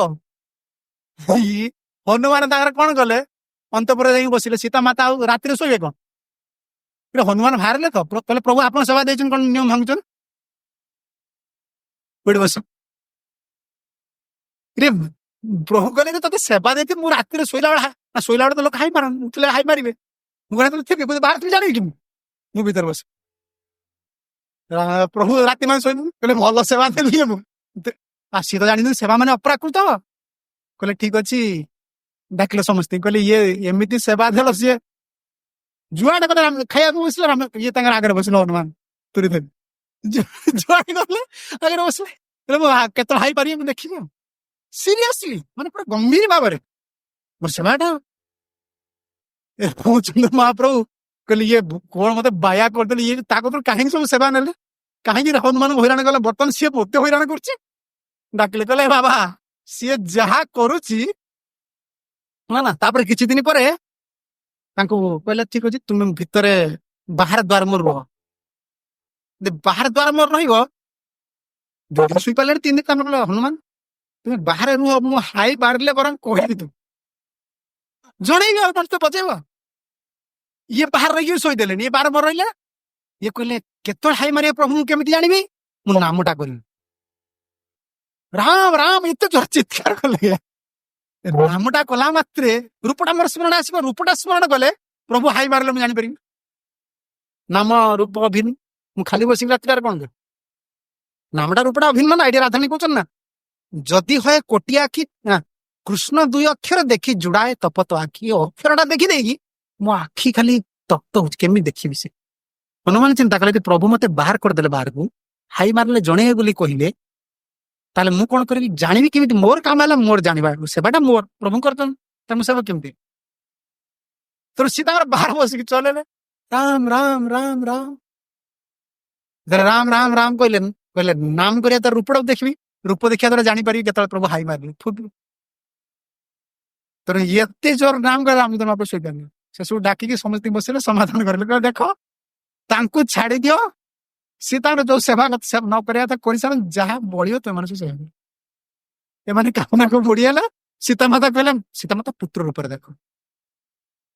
ସୀତାମାତା ଯେତେବେଳେ ଲୌହ କୁଶଙ୍କୁ ବଡ଼ ରାମାୟଣ, ବେଳେ ବେଳେ ଇଚ୍ଛା ହୁଏ ରାମାୟଣ ଟିକେ ପଢିବା ପାଇଁ, ବଡ଼ ରାମାୟଣ ଗୁରୁଦେବଙ୍କୁ ଦୟା ପଢେ। ସୀତାମାତା ଲବ କୁଶଙ୍କୁ ବହୁତ ଗାଳି ଦେଇছে, ବହୁତ ଗାଳି ଦେଇছে, ମାନେ ମୃଦୁ ଭର୍ସନା କରିଛି ନା, ବାବା ପାଖରେ ନାହାନ୍ତି ତ, କହୁଛନ୍ତି ମୋ ପୁଅକୁ ତୁମେ ବାନ୍ଧିଦେଲ। ସେ ଆସି କହୁଛନ୍ତି ନା, ମା ଏମିତି ଅଯୋଧ୍ୟାରୁ ଆମେ ତ ରାମଙ୍କୁ ଦେଖିବା ପାଇଁ ଚାହିଁଛୁ, ଆଉ ସେ ଜଣେ ବାନ୍ଦର ଆସିଥିଲେ, ବାନର, ଆଉ ବଢିଆ ଲୋକ ସିଏ, ଆଉ ବଢିଆ ଲୋକ, ଭାରି କଥା ମାନୁଛ, ଆଉ ତାକୁ ଆମେ ଯୁଦ୍ଧରେ ବାନ୍ଧି ଦେଇଛୁ।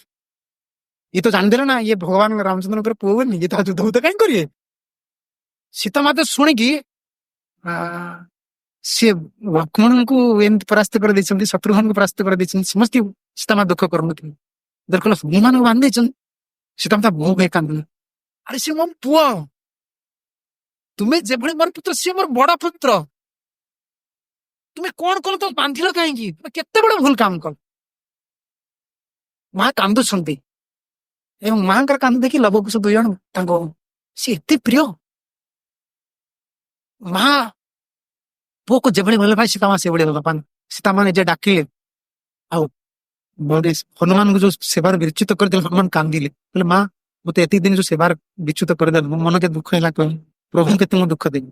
ସୀତାମା କାନିରେ ହନୁମାନଙ୍କ ମୁହଁକୁ ବୁଝ, ପୁତ୍ର ଜ୍ଞାନ ଆସେ, ପୁଣି ସେବା କଲା। କାରଣ ଅପ୍ରାକୃତ ଜିନିଷ, ସେବା ଅପ୍ରାକୃତ, ନାମ ଅପ୍ରାକୃତ, ଧାମ ଅପ୍ରାକୃତ, ପ୍ରଭୁଙ୍କର ସବୁ କିଛି ଅପ୍ରାକୃତ, ପ୍ରସାଦ ଅପ୍ରାକୃତ। ଆମେ ଯୋଡିଏ ଚେତନାର ରହିଛି ଜୀବନରେ, ତ କେବଳ ଗୋଟେ ଅପ୍ରାକୃତ ସ୍ଥିତିକୁ କେବଳ ଅପ୍ରାକୃତ ଜଣେ ଭକ୍ତର କୃପା ଦ୍ୱାରା ହିଁ ବୁଝିବ, ନ ବୁଝିବ। ଆମେ କଣ ଆଜ୍ଞା ଏ କଲେଜ ପଢା ପିଲା ଆମେ ସବୁ ଯୁବ, ଏ ନାମର ମହିମା ମଥାରେ ତିଳ, ଗୋଟିଏ ଯାହା କହନ୍ତି ଗୋଟେ ବୈକୁଣ୍ଠରେ ଏ ଧନ ଆପଣ କଣ ଉପଲବ୍ଧି କରିପାରିଥାନ୍ତି? ଯେତିକି ଆମର ସାଧୁଗୁରୁଙ୍କର ଆମ ପ୍ରତି ଯେତିକି କରୁଣା ଅଛି ସେତିକି ଉପଲବ୍ଧି କରିଛି। ପୂର୍ଣ୍ଣ କରୁଣା ତଳେ ପାଇବା, ପୂର୍ଣ୍ଣ ଅପ୍ରାକୃତ ସ୍ଥିତି ଉପଲବ୍ଧି କରି। ସେଥିପାଇଁ ଭାଗବତର ସିଦ୍ଧାନ୍ତ କହିଦେଲେ ପ୍ରହ୍ଲାଦ, ବାବା ମତି ନ କୃଷ୍ଣ ପରତ ସୁତବା ମିଥୋ ପିଦତେ ଗୃହ ପ୍ରତାନ ପଦାନ୍ତ ଗାଭି ବିଶତମ ତମିଶମ ପୁନଃ ପୁନଃ ଚର୍ବିତ ଚର୍ପଣ। ତାପରେ କଣ ବୋଲ ମତି ନ କୃଷ୍ଣ ପରତ କେମିତି ମତେ ଲାଗିବ ସେ କହିଲେ ନା ମୟସାମ ପାଦର ଯୋଉ ବି ସେ କମ ନିଷ୍କିଞ୍ଚନ ନାମ ନ ବୃଣୀତ ଯାବ। ବାପା ଯେତେ ପର୍ଯ୍ୟନ୍ତ ଜଣେ ନୈଷ୍କିଞ୍ଚନ ଭକ୍ତର ଶରଣ ରଜରେ ଜଣେ ଆପ୍ଲୁତ ନ ହବ, ସେ ତାର ମନରେ ପ୍ରଭୁ ରହିବେ ନା, ସେ ନାମ କରିପାରିବ ନା, ସେବା ତାକୁ ଭଲ ଲାଗିବ ନା, ଏ ସିଦ୍ଧାନ୍ତ। ତେଣୁ ଆମ ଏ ସ୍ଥିତିକୁ ଯିବାକୁ ହେଲେ କେବଳ ତୁ କି କୃପା। ଭକ୍ତିବିନୋଦ ଠାକୁର କହିଲେ ଯେ କାଲି ଶୁଣୁଥିଲ ଯାହା, ପ୍ରଭୁ କେତେବେଳେ ସାଧୁସଙ୍ଗ ଗଣିତ ଆଚାରେ ରହିଲା ମଜି ନା କହିଲୁ ସାଧୁସଙ୍ଗ ଧରି ସାଧୁ ବେଶ ମାନ ଉପଦେଶ ଏ ବଡ ମାୟାର ରଙ୍ଗ। ତାପରେ ବର୍ତ୍ତୀ ପଦରେ କଥା କହିଲି, ପ୍ରଭୁ କେତେବେଳେ ସବୁ ସଙ୍ଗ କରିବି, କେତେବେଳେ ଆପଣଙ୍କ ଅହେତୁକି କୃପା ପାଇକି ଏଠୁ ପାର ହେଇକି ଅହେତୁକି କୃପା, ସାଧୁ କୃପାରେ ଭଗବତ କୃପାଟା ନୁହେଁ। ତେଣୁ ଏଇ ଅପ୍ରାକୃତ କୃଷ୍ଣ ନାମ ଶୁଣିଲା ବେଳେ ରାଧାରାଣୀ ପାଗଳିନୀ ମରିଯାଇଛି। ଏତିକି ଯେତେବେଳେ ବୁଝେଇ ସାରିଛନ୍ତି ଲଳିତା, ସାଙ୍ଗେ ସାଙ୍ଗେ ବଂଶୀ ଦୌଡ଼କୁ ଶୁଣିବି। ପୁଣି ବଂଶୀର ମହାତ୍ମାକୁ ରାଧାରାଣୀ କହିବାରେ କିଏ ଏମିତି ବଂଶୀ ବଜେଇଲେ, ସେ ବଂଶୀର ସ୍ୱର ଏମିତି ମତେ ମୋ ଦେହ ଶୀତଳ ପଡୁଛି। ବହୁତ ସୁନ୍ଦର ଭାବରେ ଯଦୁନନ୍ଦନ ନାଚ ସବୁ ରଚନା କରିଛନ୍ତି। ଏତିକି ସରିଲା ପରେ ରାଧାରାଣୀ ବ୍ୟାକୁଳ ହେଇକି ପୁରା ଦଶମୀ ଦଶାରେ ପହଞ୍ଚିଗଲା ଭଳି ଅବସ୍ଥା। ସେଇ ସମୟରେ ବିଶାଖା ଦେଖିବି, ସେ ଜାଣନ୍ତି ତ ରାଧାରାଣୀଙ୍କର ଏଇ ଦଶା କୃଷ୍ଣ ନାମ ଶୁଣିକି ସେ କୃଷ୍ଣଙ୍କର ରୂପକୁ ଅଙ୍କନ କଲେ ଚିତ୍ରପଟ। କାଲି ସମୟ ହେଇଗଲେ କାଲି ସନ୍ଧ୍ୟା ସନାତନ ସ୍ୱାମୀଙ୍କର ଲୀଳା, ତାପରେ ରୂପଗୋସ୍ୱାମୀ ଲୀଳାରେ ପ୍ରବେଶ କରିବା। କୃଷ୍ଣଙ୍କର ଚିତ୍ରପଟକୁ ଅଙ୍କନ କରିଛନ୍ତି ବିଶାଖା। ସେ ଚିତ୍ରପଟ ଅଦିତ ଆଚାର୍ଯ୍ୟଙ୍କୁ ମଦନ ମୋହନ କହିଲେ ନା, ମତେ ନେଇ ଦାମୋଦର ଚୌବଙ୍କୁ ତୁମେ ଦେଇଦିଅ, ଚତୁର୍ବେଦଙ୍କୁ ମଥୁରାରେ ଦେଇଦିଅ, ସେ ମୋର ସେବା କରିବେ। ଉଦିତାଚାର୍ଯ୍ୟ କ୍ରନ୍ଦନ କଲେ, ପ୍ରଭୁ ମୁଁ କେମିତି ଖାଲି ଯିବି? ନା ତୁମେ ବିଶାଖାଙ୍କର ଅଙ୍କିତ ଚିତ୍ରପଟକୁ ଧରିକି ଯାଅ, ସେ ମୋର ସ୍ୱରୂପ, ସେ ବର୍ତ୍ତମାନ ମୁଚିକି ଅଛି, ତାକୁ ଉଦ୍ଧାର କର। ଭଗବାନ ସଂକେତ ଦେଲେ, ଇଏ ଉଦ୍ଧାର କଲେ। ତାପରେ ଅଦ୍ୱୈତ ଆଚାର୍ଯ୍ୟ ପଳେଇଗଲା ପରେ ପୁଣି ଦାମୋଦର ଚୌବଙ୍କ ପାଖରୁ କିଭଳି ମଦନ ମୋହନ ସନାତନଙ୍କ ପାଖକୁ ଆସେ, ସେ କଣ ଠାକୁର ତାଙ୍କ ପାଖରେ ରହିବେନି। ସେ ଯେଉଁଠି ପ୍ରେମ, ଯେଉଁଠି ଭକ୍ତ ତାଙ୍କୁ ପ୍ରେମରେ ସେବା କଲା, ପ୍ରେମାଧିକ୍ୟ ଯୋଉଠି ଦେଖିଲେ ସେଠି ପଳେଇ। ସେ କାର ଭକ୍ତ, ସେ ପ୍ରେମୀ ଭକ୍ତ। ପୁଣି ଦାମୋଦର ଚୌବଙ୍କୁ କହିକି ତାଙ୍କର ସ୍ତ୍ରୀକୁ ପୁଣି କାଲି ଶୁଣିବା ସ୍ୱପ୍ନ ଦେବେ, ମୁଁ ତୁମ ପାଖରେ ରହିବି, ମତେ ସନାତନ ପ୍ରସନ୍ନ କର। ଏବଂ ସନାତନ ସ୍ୱପ୍ନ କରି କହିଲେ, ମୁଁ ଜାଣିଛି ତୁମେ ନିଷ୍କିଞ୍ଚନ ଲୋକ, ମତେ ଜଳ ତୁଳସୀ ଦେଇକି ସେବା କର। ଏମିତି କହିକି ଫୁସଲାଇକି ପଳେଇ ଆସିବେ। ଆସିଲା ପରେ କହିବେ, ମୁଁ ଲୁଣ ନହେଲେ ଖାଇବିନି, ମୁଁ ଘିଅ ନହେଲେ ଖାଇବିନି, ମତେ ଏଇଟା ଆଣିକି ଦିଅ। ସନାତନ ରାଗିବେ, ମୁଁ ତୋ ପାଇଁ ବିଷ ହେବି ନା କଣ, ମୁଁ ବିଷ ହେବି? କାଲି ଶୁଣିବା ସେ ପ୍ରସଙ୍ଗ ସନାତନ ତାଙ୍କ ସଙ୍ଗେ କଥାବାର୍ତ୍ତା। ସନାତନ ରାଗିକି ପଳେଇଗଲେ ନା। ଆପଣ ଯୋଉ ଯାଇଛନ୍ତି ନନ୍ଦଗାମ ଯାଇଛନ୍ତି, ନନ୍ଦଗାମରେ ଭଜନ କୁଟୀର ଯୋଉ ଅଛନ୍ତି, ସନାତନର ଭଜନ କୁଟୀର ପାବନ ସରୋବର ପାଖରେ ଦର୍ଶନ କରିନାହାନ୍ତି? ପାବନ ସରୋବର ପାଖରେ ସେଠି କ୍ଷୀର ଆଣିକି ଦେଇଥିଲେ ମଦନ ଗୋପାଳ। ସେଠି କାହିଁକି ଗଲେ କି? ନା ନା, ସନାତନ ଗୋସ୍ୱାମୀଙ୍କର ଭଜନ କୁଟୀର ଆମର ଗୌଡିଆ ମଠ ଅଛନ୍ତି ବାମ ସାଇଡ ରେ, ବର୍ତ୍ତମାନ ଫେରିବେ କେଉଁଠି ନନ୍ଦଗ୍ରାମରେ ଓହ୍ଲେଇଲେ ବୃନ୍ଦା କୁଣ୍ଡୁ ଗଲାବେଳୁ ପାବନ ସରୋବର ଅଛନ୍ତି ଭିତରକୁ, ପାବନ ସରୋବର ଉପରେ ଦେଖି ଜଣେ ଆମର ଗୌଡିଆ ମଠ ଅଛନ୍ତି, ସେଇଠି ସନାତନ ଗୋସ୍ୱାମୀଙ୍କର ଭଜନ କୁଟୀର। ସେ ରାଗିକି ପଳେଇଗଲେ।